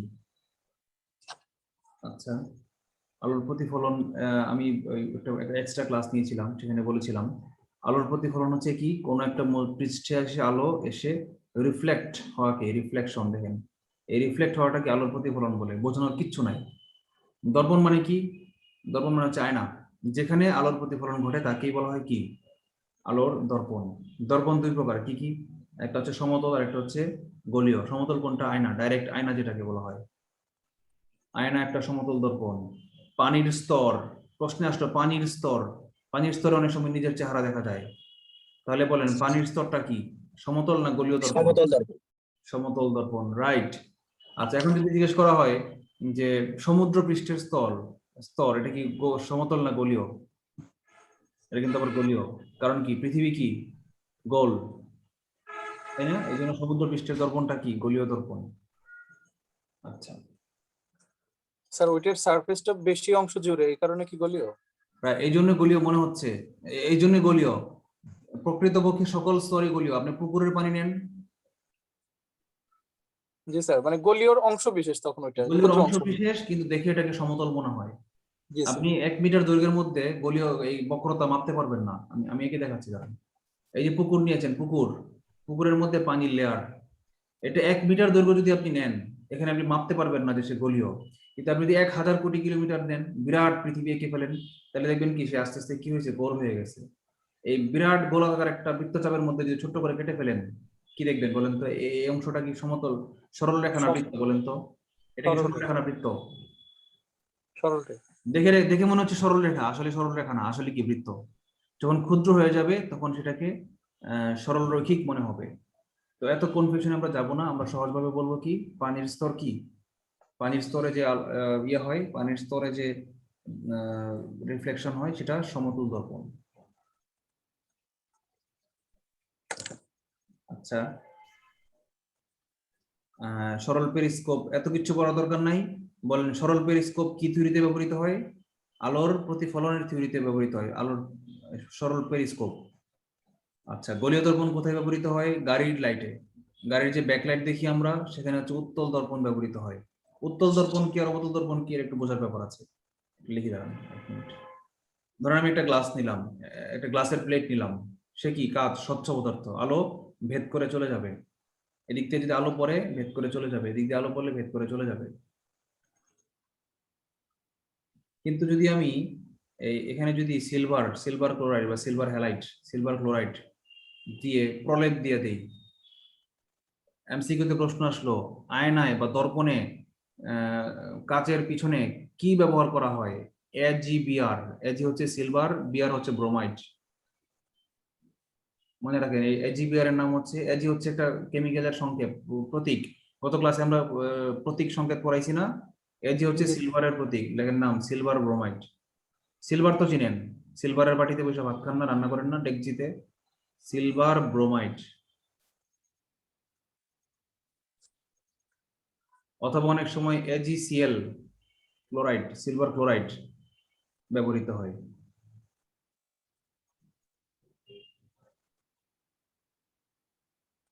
আচ্ছা, এখন এই যে অপশনে শুধু সিলভার থাকে স্যার। সিলভার হলেও চলবে, একই কথা। এই যে এটা দেখেন পিছন সাইডে, এটাকে বলা হয় পাড়া লাগানো, বলা হয় পাড়া লাগানো। পাড়া লাগাইলে কি হয়, গ্লাসের এক পাশে পাড়া দেওয়া হলে কি হয়, আরেক পাশে দর্পণ হয়ে যায়। এখন যদি এখানে আলো আসে, সে কিন্তু ভেদ করে চলে যাওয়ার কথা ছিল, কিন্তু যাবে না। কি করবে জানেন? এখানে ব্যাক করবে আলো। আচ্ছা, এখানেও ঠিক একই রকম, এখানে যদি আলো আসে কি হবে, এদিকে আলোটা ব্যাক করবে, দর্পণ হয়ে গেল। ঠিক আছে, ইংলিশ নাম ধরে শিখে রাখেন। এই যে উত্তল দর্পণ ইংলিশ হচ্ছে কি কনভেক্স মিরর, কনভেক্স উত্তল। এই পেট মোটা যেটা, এটা এই প্রথমটা উত্তল দর্পণ। কেন বলেন তো? কারণ যেদিকে পেট মোটা তার বিপরীত দিকে পাড়া দেওয়া হয়েছে, মানে মোটা দিকটা আলো প্রতিফলন করবে। পেটের ভিতরে করা যায়। হ্যাঁ, আর এটা হচ্ছে অবতল। কেন বলেন তো? কারণ যেদিকে পেট ভিতরে ঢুকে আছে সেদিকে পাড়া দেওয়া নাই, উত্তল পাশে পাড়া দিয়ে বন্ধ করে দিয়ে হয়েছে। আর অবতল পাশটা হচ্ছে এটা, অবতল পাশে কি আলোর প্রতিফলন হচ্ছে। এই জন্য এটা কনকেভ মিরর, মানে হচ্ছে অবতল দর্পণ। তাহলে উত্তল দর্পণ আর অবতল দর্পণ বুঝতে পেরেছেন? যদি বলা হয় যে টর্চ লাইটে, এখানে বলি স্টিমারের সার্চ লাইট, আমি যদি বলি এত কঠিন দরকার নাই, বলেন টর্চ লাইট। আপনারা ছোটবেলায় স্টিলের টর্চ লাইট দেখছেন না, এলইডি আসার আগে? জি স্যার, ব্যাটারিওয়ালা। ব্যাটারিওয়ালা টর্চ লাইট থাকতো, মাথাটা কেমন থাকতো, গোল থাকতো। জি স্যার। অবতল অংশ ছিল এরকম এরকম ছিল, অনেকটা এরকম অবতল ছিল। এখানে লাইটটা দেওয়া থাকতো, এখানে কি এইদিকে হচ্ছে কি পাড়া লাগানো আয়না, চারদিকে আয়না ছিল। তার ফলে এখান থেকে যে আলোটা নিঃসরণ হইতো চারদিকে, একটা আলো এদিকে গিয়া এদিকে চলে যেত, আরেকটা আলো এদিকে গিয়া এদিকে চলে যেত, আরেকটা এদিকে গিয়ে এদিকে চলে যেত, আরেকটা এদিকে গিয়ে এদিকে চলে যেত, আরেকটা এদিকে গিয়ে এদিকে চলে যেত, আরেকটা এদিকে এসে এদিকে চলে যেত, আর ডাইরেক্ট এদিকে চলে যেত, আর ডাইরেক্ট এদিকে চলে যেত। মানে কি সবগুলাই কি, সবগুলো আলোকে কি আমার একই দিকে প্রবাহিত করা হচ্ছে, এই জন্য টর্চ লাইটের আলোটা অনেক দূর পর্যন্ত একই দিকে যায়। আপনারা কি বুঝতে পেরেছেন? সায়েন্সটা বুঝতে পেরেছেন? জি স্যার। মজা না? জি স্যার। বুঝলে বুঝপাতা, না বুঝলে আলোর প্রতিফলন। তেজপাতা। এই যে এমনকি যে গাড়ির হেডলাইট এখন অনেক আপার লেভেলের প্রযুক্তি ব্যবহার করে, এখন হিট লাইট ইউজ করে, HID projection heat light use করা হয়। এখন আর গাড়ির লাইটের আলো দেখবেন টর্চ লাইটের মতো এই মাঝখানে একটা অনেক দূরে চলে গেছে আর চারদিকে হালকা হালকা করে গেছে, এরকম ঘটে না। এটা ছিল আগে টর্চ লাইটের বৈশিষ্ট্য, তাই না? টর্চ লাইটের আলোটা যখন আগে আমরা ফেলতাম তখন কিভাবে পড়তো, এখানে যদি ওয়ালে ফেলতাম অনেক বড় গোল হয়ে পড়তো, মাঝখানে একদম গাঢ় হয়ে আলো থাকতো, তাই না? মনে আছে? জি স্যার। মাঝখানে গাঢ় হয়ে আলো পড়তো আর চারদিকে হালকা হালকা আলো থাকতো, তাই না? এরকম ছিল না? কারণ হচ্ছে এটাকে এই থিওরি ব্যবহার করা হতো। কিন্তু এখন কি করা হয় জানেন? এখন হিট টেকনোলজি ইউজ করা হয়। এই হিট টেকনোলজি আরেকদিন বলবো, এটা অনেক আপার লেভেল, বলতে অনেক সময় লাগবে। এখন কি হয় জানেন? এমন একটা টেকনোলজি ইউজ করা হয় যে এটা সমানভাবে চারদিকে ছড়িয়ে দেয় আলো। এই জন্য দেখবেন যে এলইডি লাইট গুলো যেসব গাড়িতে, যেমন নতুন যে এলিয়ন আসছে, প্রিমিও আসছে, বা যে অ্যাভেঞ্জা গাড়িগুলো আসছে, ল্যান্সার এক্স গাড়ি, তারপর হচ্ছে এক্স ট্রেল, নতুন প্রাডো, এগুলোর আলোর সামনে, ওইগুলো গাড়ির সামনে দেখবেন ওই ট্রাকের বাতির মতো, ট্রাকের আলোর মতো চোখে লাগে না, চারদিকে কি সমানভাবে আলোকিত হয়ে যায়, সমানভাবে রাস্তা আলোকিত হয়ে যায়। এটাকে হিট টেকনোলজি বলা হয়। ওকে ফাইন, আমরা নেক্সট ইয়েতে যাই। আমরা দর্পণ সম্পর্কে অনেক কিছু জানলাম। বিম্ব কি? বিম্ব কিছুই না, ইমেজ। বিম্ব হচ্ছে ইমেজ। আপনি আয়নার সামনে দাঁড়ালে আপনার ডান হাত দেখবেন কি বাম বাম হাত হয়ে গেছে, এটাকে বলে বিম্বের পার্শ্ব পরিবর্তন। বিম্ব মানে কি? বিম্ব মানে হচ্ছে আমি দর্পণে যেটা দেখবো সেটাই হচ্ছে কি বিম্ব। ঠিক আছে? বিম্বের সংজ্ঞা আমার মুখস্থ করার দরকার নাই, এটা আসবে না, এটা এইচএসসির পড়া। শেষ, বিম্বর আলাপ শেষ, আমরা অন্য ইয়েতে যাই। আলোর প্রতিফলন শেষ, আলোর প্রতিসরণে যাই। আলোর প্রতিসরণ সম্পর্কে আমি এগুলো কিছু বলবো না, আমি আলোর প্রতিসরণ সম্পর্কে নিজের মতো করে বলবো। হ্যাঁ, এগুলো বাদ, আপনারা রিডিং করেন, এটা আপনারা রিডিং করেন। আলোর প্রতিসরণ, পূর্ণাভ্যন্তরীণ প্রতিফলন, সংকট কোণ, মরীচিকা, এগুলো আমি নিজে এখন আলাদা আলাদা করে বলবো, এই বই থেকে পড়াবো না।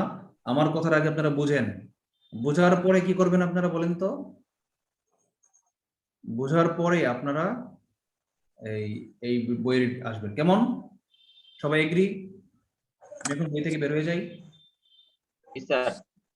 ওকে, মজা লাগতেছে না বিরক্ত লাগতেছে? ভালো লাগছে। ওকে ফাইন, আমরা নতুন একটা স্লাইড শেয়ার করি, একটা ব্ল্যাঙ্ক হোয়াইট বোর্ড শেয়ার করি।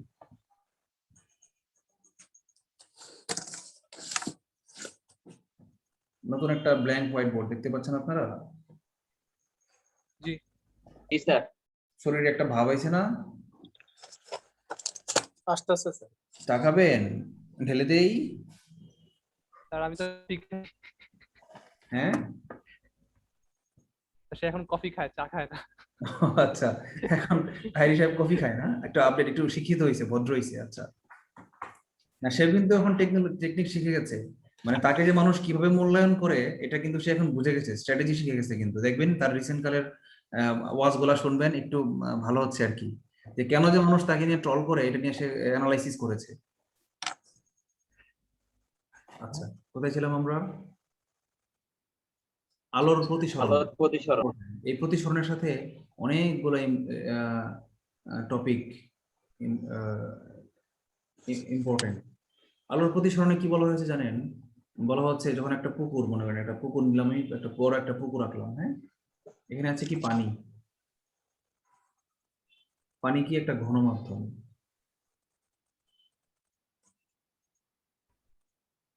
এখানে কি বাতাস, বায়ু, বায়ু কি হালকা মাধ্যম? প্রতিসরণের প্রথম সূত্র হচ্ছে আলো যখন হালকা মাধ্যম থেকে ঘন মাধ্যমে যায় তখন সে অবিলম্বের দিকে ফিরে আসে। অবিলম্বের দিকেটা কি? মনে করেন আলোর একটা আলো রশ্মি এখানে এসে পড়লো, এটাকে বলা হয় আপতিত রশ্মি। এই রশ্মিটাকে কি বলা হয় জানেন? আপতিত।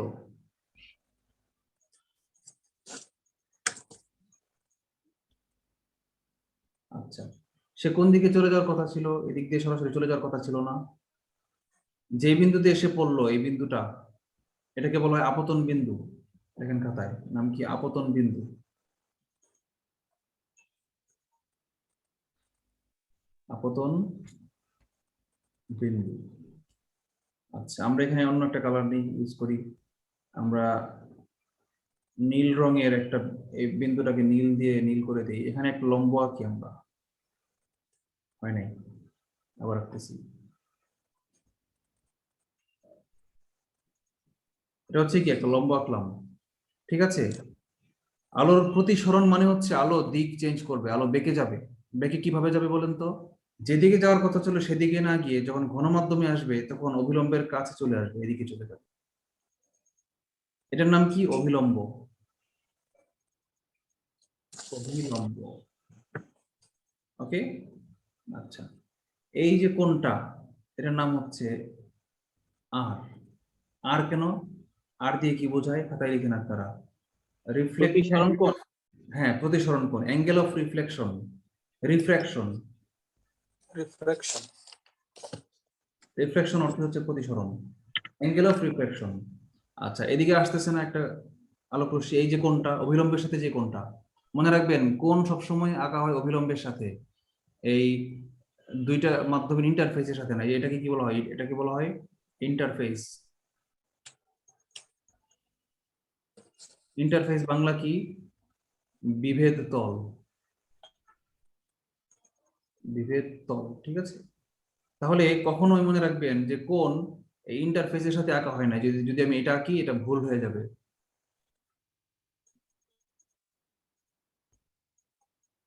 তাহলে কোথায় আঁকতে হয়? এখানে। এটার নাম হচ্ছে আই।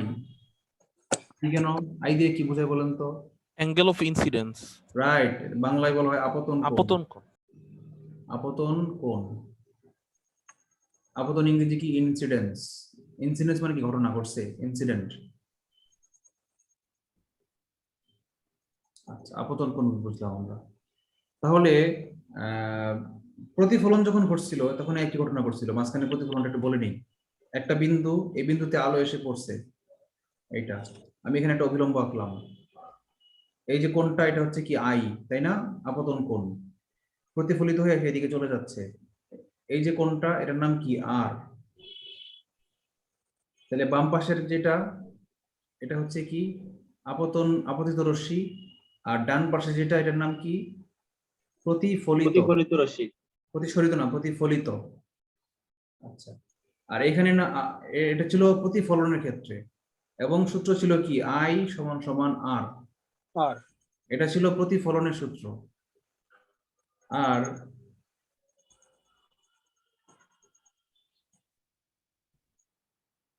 আমরা যদি প্রতিসরণে চলে আসি,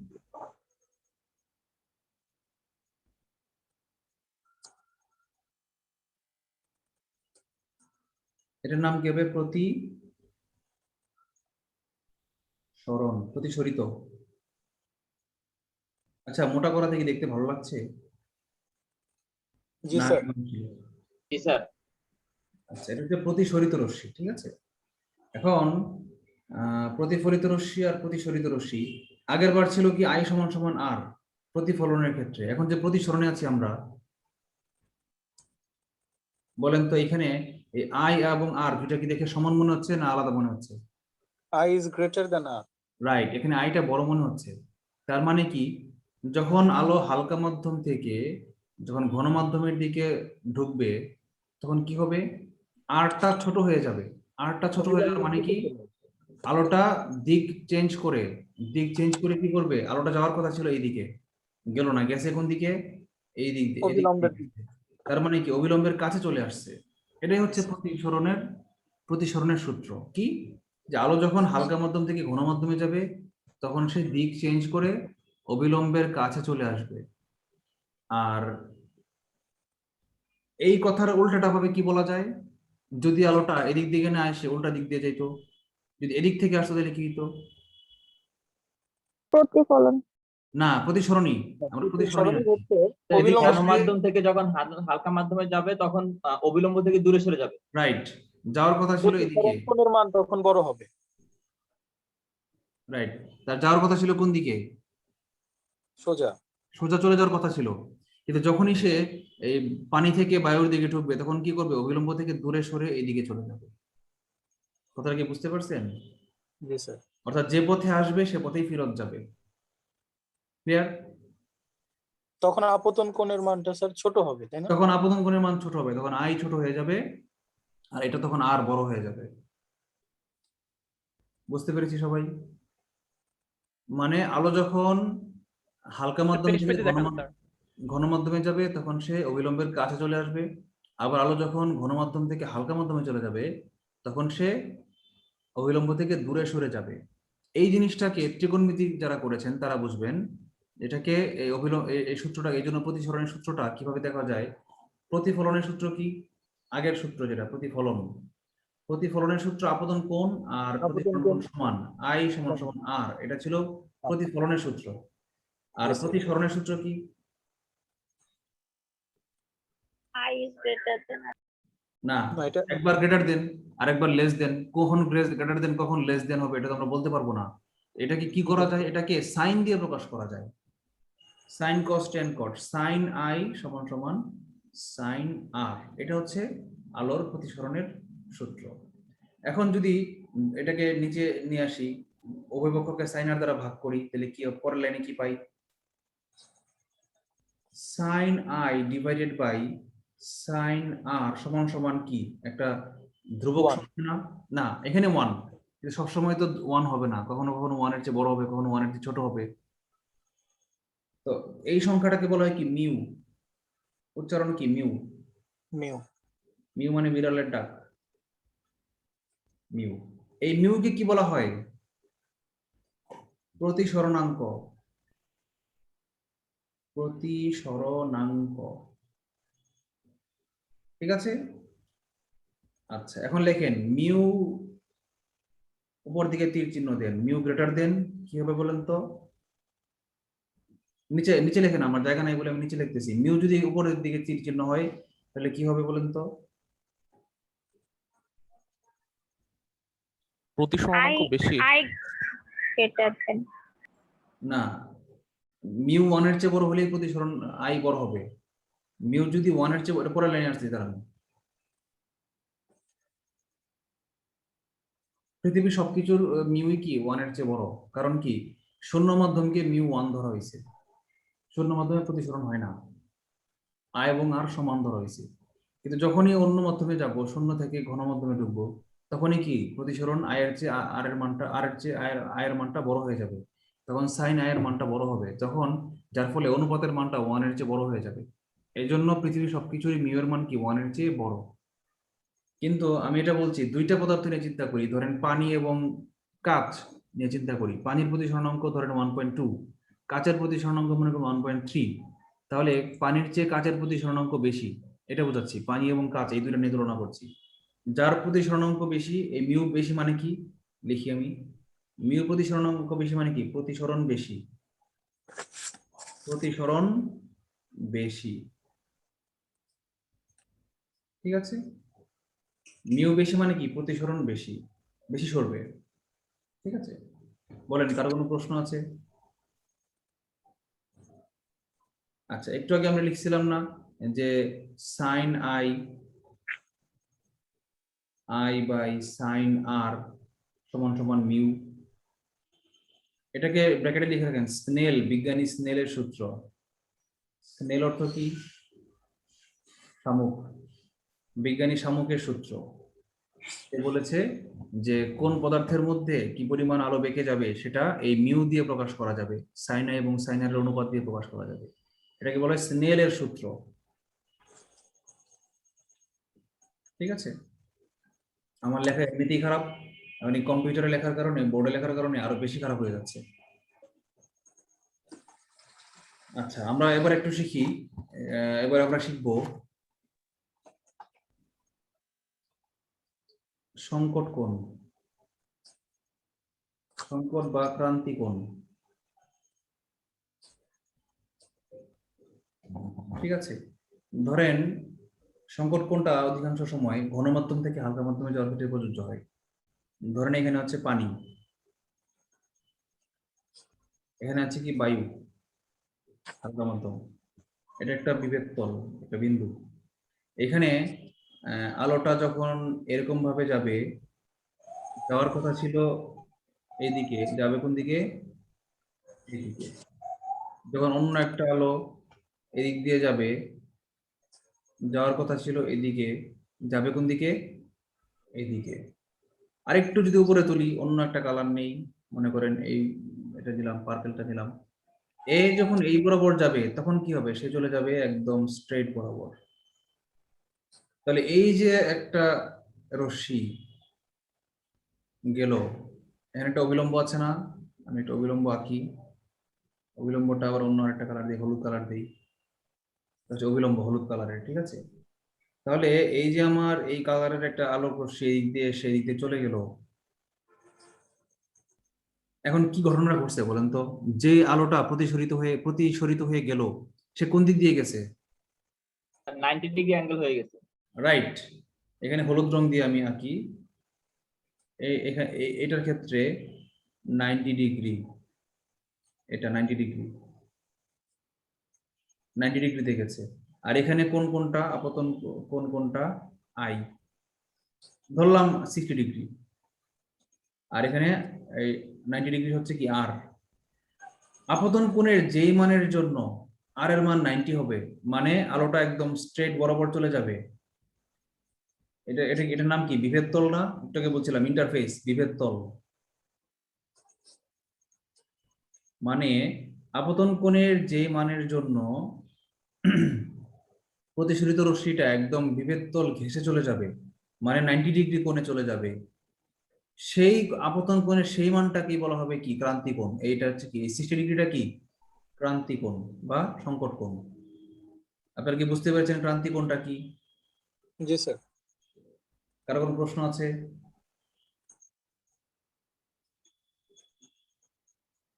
ক্রান্তি কোণ সম্পর্কে কারো কোনো প্রশ্ন আছে? নাই।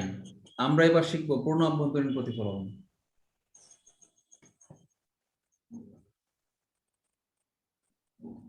দেখেন, পূর্ণ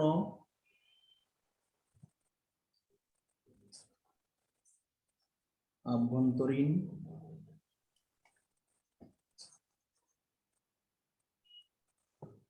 প্রতিফলন এটা কি? আবার পুকুর আঁকি আমরা।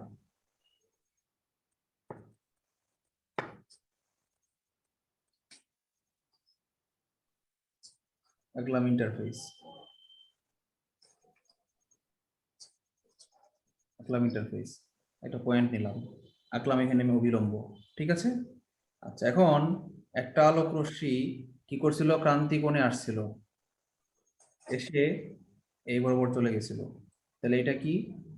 Theta C, C for critical. Theta C মানে কি? থিটা সি হচ্ছে ক্রান্তি কোণ।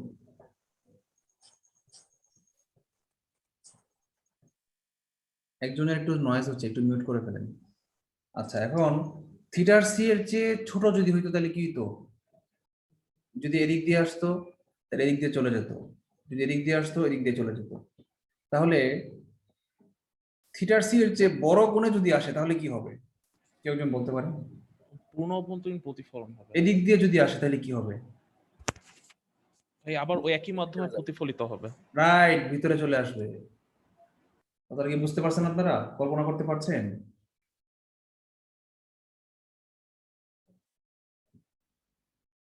কেউ কি কল্পনা করতে পেরেছেন পূর্ণ অভ্যন্তরীণ প্রতিফলনটা?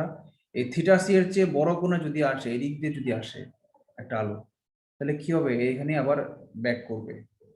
তাহলে এইটাকে বলা হয় কি? Greater than theta C. এটার কোনো নাম নাই।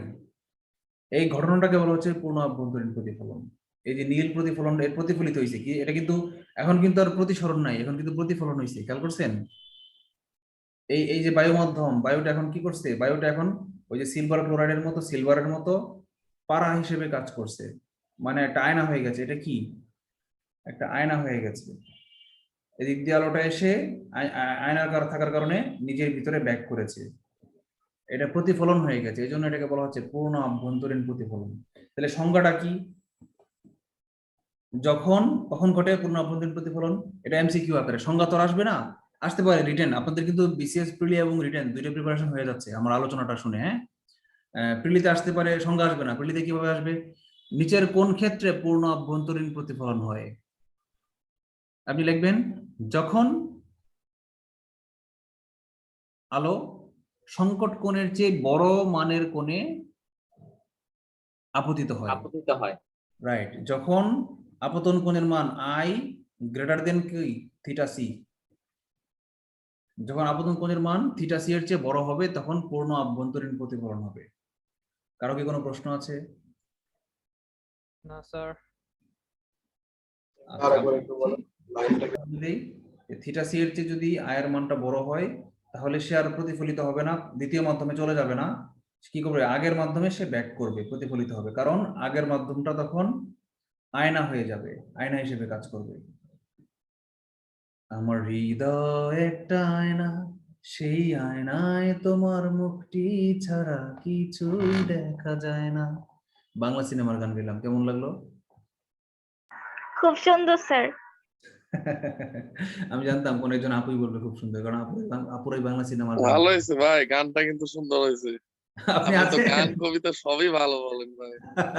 আপনি আছেন? গানটা শুনলে ভাবি অনেক খুশি হইতো। আচ্ছা, ভাবিরা পড়াবো। ও এখন ঠিক আছে, মেডিকেলে পড়ে। ও আসি পাস করো। ভাই, আমরা গান শুনলাম তো। হ্যাঁ বলেন সালিম ভাই।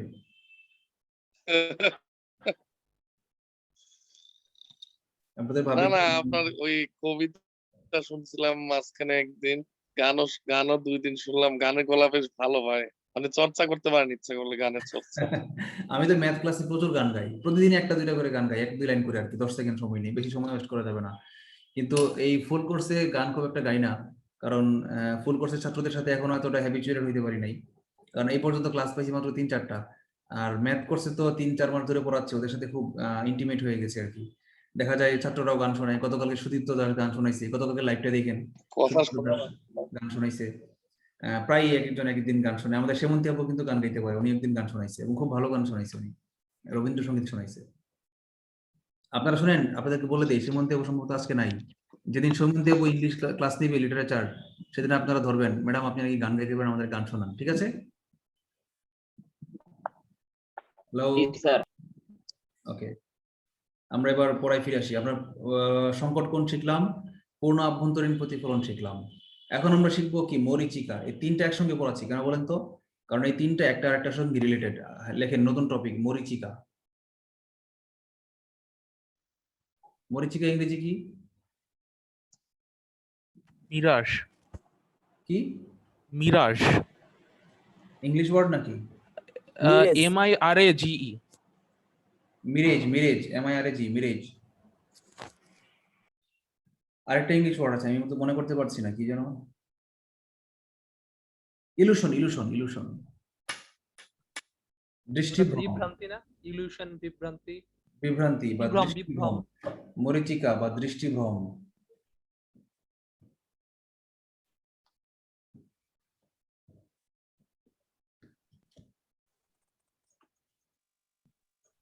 কি লিখতেছি, ধর মাথা নষ্ট হয়ে গেছে। স্যার আপনার লেখার মাথায় একটা তথ্য দিতে চাই। বলেন। চ্যাট বক্সে আমাদের একজন আপু আছে, উনি গান শোনাতে চায়। Very good. আমরা এই মরীচিকাটা শেষ করে পরে আপুটার গান শুনবো। আপুর নাম কি? জান্নাতুল আপু। Very good. আপু তো গান প্রথমে শুরু করেছিলেন আজকে ক্লাস শুরুর সময়, পরে উনি আমি মিস করেছি স্যার। আচ্ছা। আমি মিস করছি ভাই। আচ্ছা, আমরা এই যে মরীচিকাটা শুনি, আপুর গানটা শুনবো। আমরা মরীচিকায় চলে যাবো, ইলুশনে হারিয়ে যাব। আমি বিশ্বাস করি আপু খুব রোমান্টিক একটা গান গাইবেন। আমরা মরীচিকায় সে আপুর গানে গানে ভেসে ভেসে আমরা হারিয়ে যাব, ইলুশনে হারিয়ে যাব, কল্পনা করব। আমরা আশাবাদী। হ্যাঁ, আমরা আশাবাদী। মরীচিকাটা কি বলেন তো? মরীচিকাটা হচ্ছে, আমরা একটু আগে যে শিখেছিলাম মরীচিকা, আমরা কি ঘন মাধ্যম থেকে হালকা মাধ্যম দিয়ে আলো ঢোকার কথা ছিল, নাকি হালকা মাধ্যম থেকে ঘন মাধ্যমে আলো যাওয়ার কথা প্রসঙ্গ ছিল বলেন তো? ঘন মাধ্যম থেকে হালকা মাধ্যমে। রাইট, ঘন মাধ্যম থেকে হালকা মাধ্যমে। প্রথম মাধ্যমটা ছিল ঘন মাধ্যম। আচ্ছা, এখন এই আমরা একটা মরুভূমি আঁকি, এই যে মরুভূমির স্তর, ঠিক আছে? এখানে একটা গাছ আছে, খেজুর গাছ।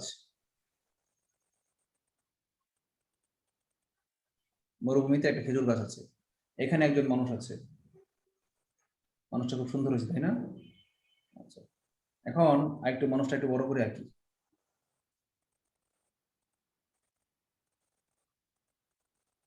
একটু উঁচু করে আঁকি, তাহলে দেখতে সুবিধা হবে। আপনার কল্পনা করেন খেজুর গাছটা এখানে, খেজুর গাছটা একটু বড়, আমি আগে একটা ভুল আঁকছিলাম, হ্যাঁ। খেজুর গাছটা বড়, এটা বাচ্চা খেজুর গাছ, দুইটা খেজুর গাছ পাশাপাশি, এটা বাচ্চা খেজুর গাছ, এটা মা খেজুর গাছ। এখন এই যে মানুষটা এখানে তাকিয়ে আছে,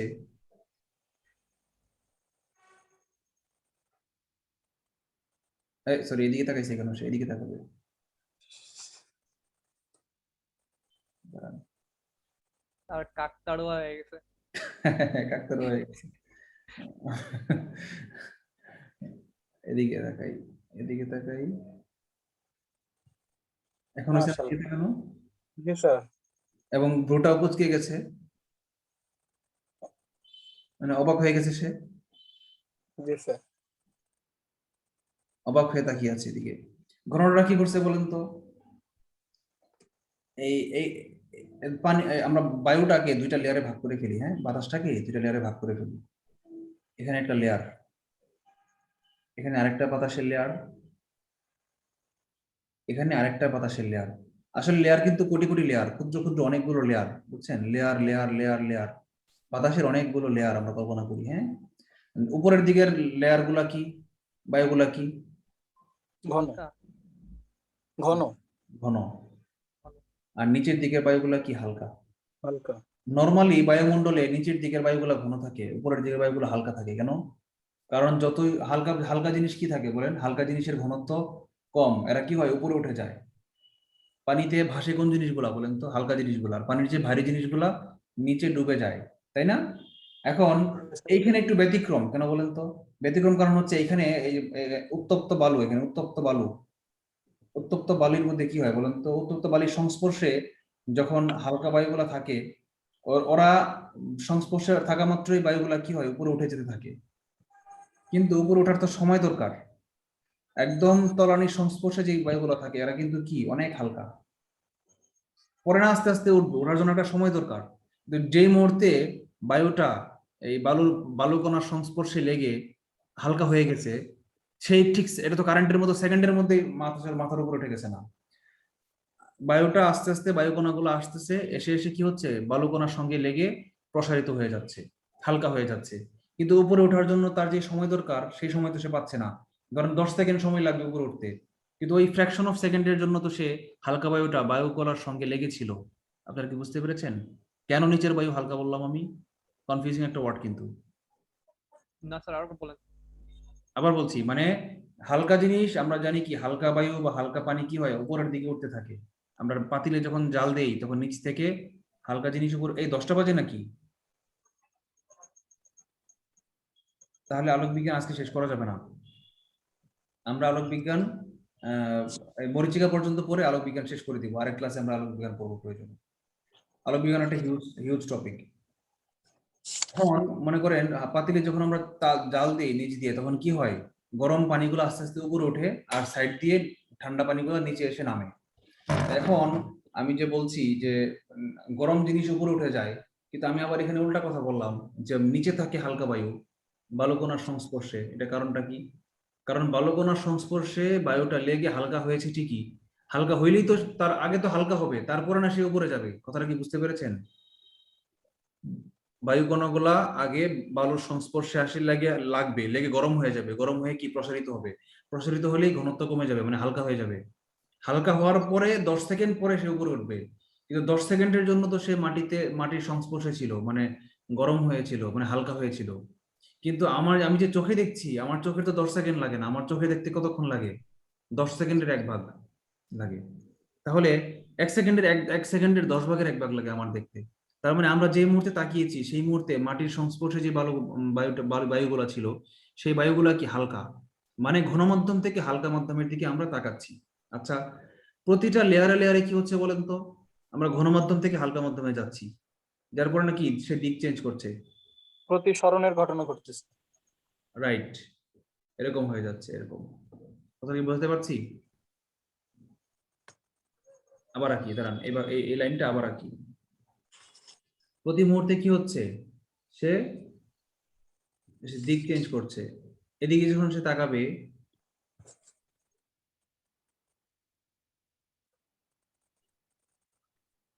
সে দেখবে এখানে এখানে খেজুর গাছের মাথা দেখবে মাটির মধ্যে।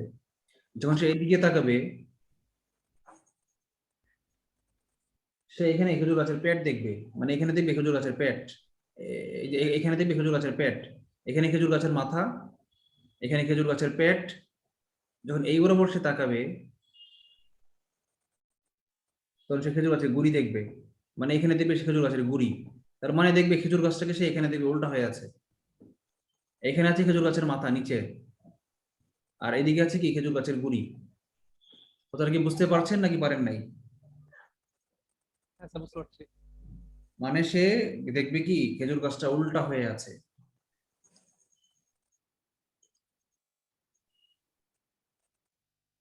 আচ্ছা, এর ঠিক তাহলে যদি আপনাকে প্রশ্ন করে যে মরুভূমির মরীচিকাতে কেন হয়, কারণ নিচে হালকা বায়ু থাকে, সে হালকা বায়ুতে উল্টা দেখে, হালকা বায়ুতে কি দেখে, ঘনমাধ্যম থেকে হালকা মাধ্যমের দিকে দেখে গেলে বায়ু পূর্ণ আভ্যন্তরীণ প্রতিফলন ঘটে, যার ফলে সেই খেজুর গাছটাকে উল্টা অবস্থায় দেখে।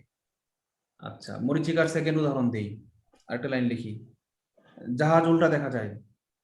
এ হচ্ছে পৃথিবী, সমুদ্রপৃষ্ঠ, এখানে একটা জাহাজ আছে মনে করেন, এখানে একজন নাবিক, একটা নৌকা আছে এখানে মনে করেন, হ্যাঁ, এই নৌকায় একজন মানুষ আছে। আচ্ছা, এখানে আছে একটা জাহাজ,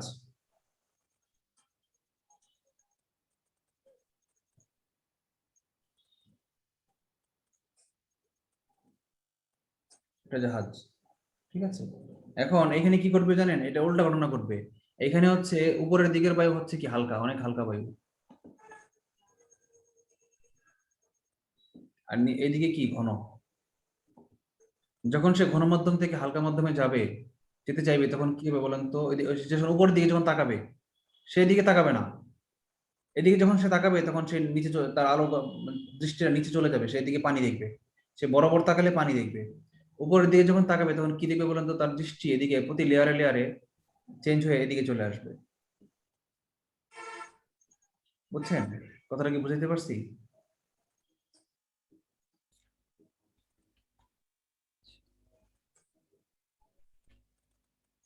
আবার কি লাইনটা আবার কি, উপর দিকে যখন তাকাবে তখন কি হবে বলেন তো, প্রতিটা লেয়ারে লেয়ারে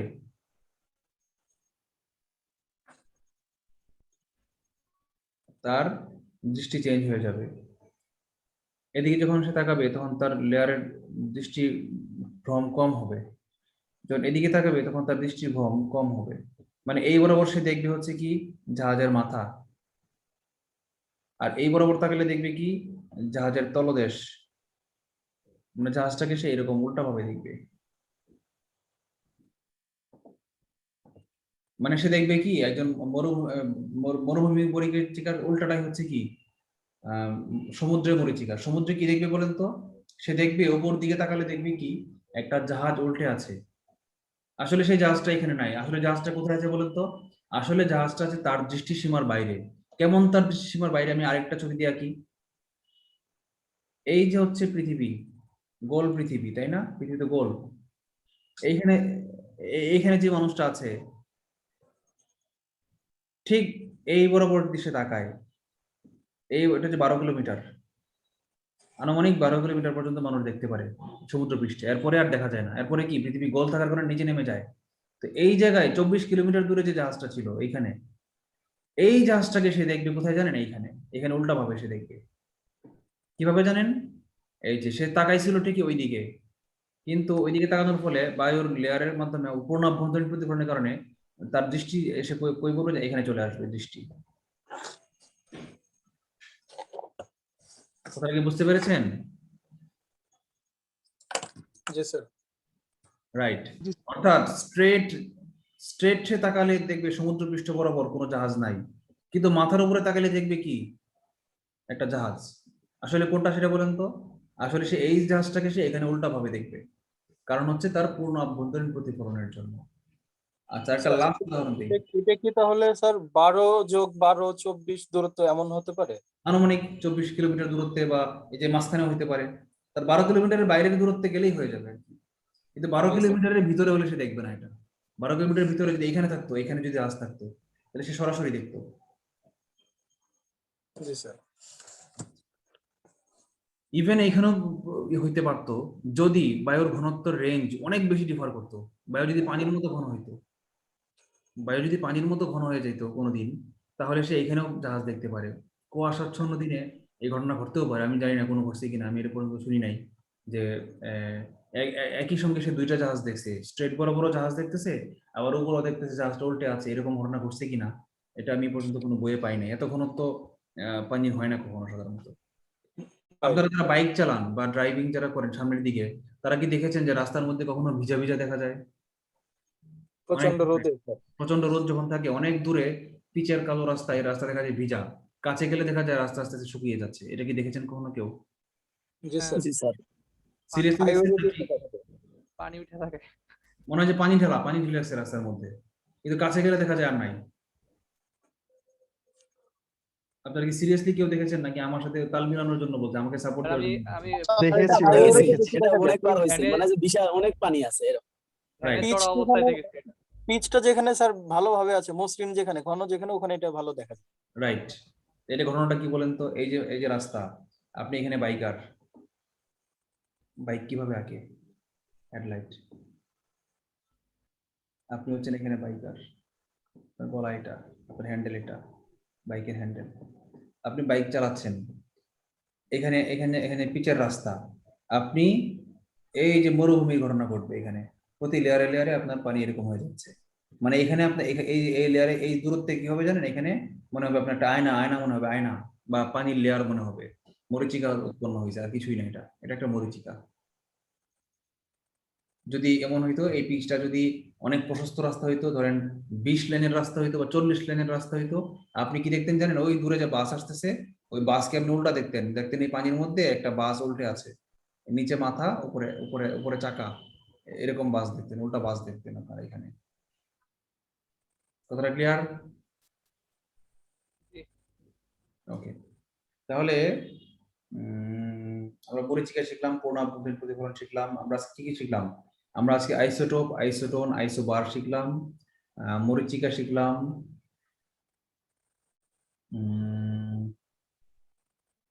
আলোর আলোর বেসিক শিখলাম, প্রতিফলন প্রতিসরণ শিখলাম, বিক্ষেপণ শিখলাম, তাড়িৎ চৌম্বক বর্ণালী শিখলাম, আলোর যে কয়েকটা থিওরি আছে সেই থিওরিগুলো শিখলাম, ক্রান্তিকোণ শিখলাম, সংকট কোণ শিখলাম, তারপর আলোর প্রতিফলন এবং প্রতিসরণের মূলনীতি শিখলাম, আর কি শিখলাম? তাড়িৎ চৌম্বক বর্ণালী সম্পর্কে শিখলাম। ঠিক আছে, এই পর্যন্ত আজকে পড়া, আগামীকালকে আমরা নেক্সট ক্লাসে আমরা এখান থেকে শুরু করবো। ওকে, তাহলে কালীন ভাই আছেন? হ্যাঁ হ্যাঁ ভাই, আছি ভাই। ভাই কাজ শেষ করে দিচ্ছি, আপনার কিছু বলা থাকলে বলেন। না না, ভালো হয়েছে, ক্লাসটা অনেক সুন্দর। এই যে মরিচিকার ছবিগুলো দেখলাম, উদাহরণ গুলো দেখলাম, বেশ ভালো মতো ইনশাল্লাহ ভালো একটা ক্লাস আছে। যে আপু যে গান শোনাতে পেলো, ওই গানটা তো শুনলেন না? হ্যাঁ, জান্নাতুল ফেরদৌস মোনা আপু এখন গান শোনান। ঠিক আছে, আছে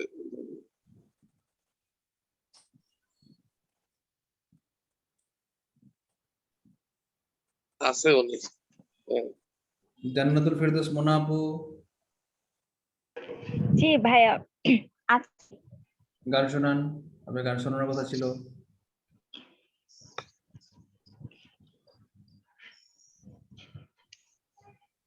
ভাই শুরু করতেছি। ভাই আমি কিন্তু কখনো গান শিখি নাই, মানে এত ভালো পারি না, তবে চেষ্টা করতেছি। চেষ্টা করার জন্য অগ্রিম ধন্যবাদ। গান ভালো হলে পরে আরেকবার ধন্যবাদ দিব। আপনি শুরু করেন। যে ছিল দৃষ্টির সীমানা,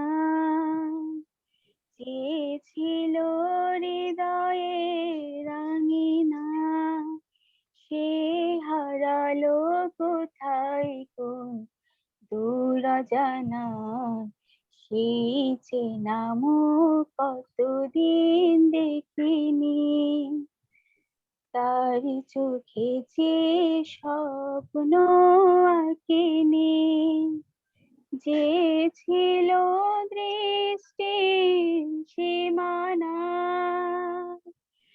যে ছিল হৃদয়ে রাঙিনা, সে হারালো কোথায় কোন দূর জানা সেই চেনা মুখ কতদিন দেখিনি। একই যতখানি সুখ দিয়েছিল তার বেশি ব্যথা দিয়ে গেল স্মৃতি তার আমার কাদার। যতখানি সুখ দিয়েছিল তার বেশি ব্যথা দিয়ে গেল স্মৃতি তার আমার কাদার। সে হারালো কোথায় কোন দূর জানা সেই চেনা মুখ কতদিন দেখিনি। যতটুকু ভুল হয়েছিল তার বেশি ভুল বুঝেছিল। কি যে চাই বলেনি আমায়, সে হারালো কোথায় কোন দূর জানায় সেই চেনা মুখ কতদিন দেখিনি। মৃত্যুর সংখ্যাটা ঊর্ধ্বগামী, সেই কারণে সীমানা যে ছিল হৃদয়ে রাঙিনা সে হারালো কোথায় কোন দূর জানায় তার চেনা মুখ কতদিন দেখিনি। থ্যাংক ইউ, সবাই তালি দেই, আনমিউট করে তালি দিব সবাই। ধন্যবাদ। ভালো গেছে ভাই, ভালো, গানের গলা বেশ ভালো। অনেক ধন্যবাদ, থ্যাংক ইউ আপু, আপনি অনেক দরদ দিয়ে গাইছেন। আবেগে ভরপুর ছিল স্যার। হ্যাঁ, আমরা যারা কবিতা শুনি তারা হয়তো আবেগটা বুঝতে পারছি স্যার। রাইট, থ্যাংক ইউ, সবাইকে অনেক ধন্যবাদ। আর কেউ কিছু বলবো? জান্নাতুল আপুকে থ্যাঙ্কস, আর স্যার আপনাকেও ধন্যবাদ স্যার। এই যে প্রাণবন্ত ক্লাসগুলো আমরা পাচ্ছি, মানে ক্লাস শেষে দেখা যায় বোরিং হওয়ার কথা, কিন্তু আমরা শেষে আরো বেশি উজ্জীবিত হই এবং পরবর্তীতে পড়ার সময় এগুলা কাজে লাগে স্যার, মানে রাত্রে পড়তে বসার সময়। রাইট, এখন আপনারা হালকা কিছু খাবেন, ডিনার করবেন, করে আপনারা আধা ঘন্টা 1 ঘন্টা পরে পড়তে বসবেন। আপনারা যে ক্লাসটা করেছেন দীর্ঘ 2 ঘন্টা, আপনাদের কাছে কি মনে হচ্ছে যে বার্ডেন মনে হচ্ছে, বা খুব কঠিন কথা মনে হচ্ছে, বা বিরক্ত হয়ে গেছেন, টায়ার্ড হয়ে গেছেন, এমন কি মনে হচ্ছে? না স্যার, মোটেও না। এখন যদি বলি যে আরো 1 ঘন্টা 2 ঘন্টা পড়াবো, পড়তে পারবেন না আপনারা? জি স্যার, পারা যাবে। সেটা আমার একটা ক্লাস আছে, নাহলে আরেকদিন আরেকটু পড়াতাম।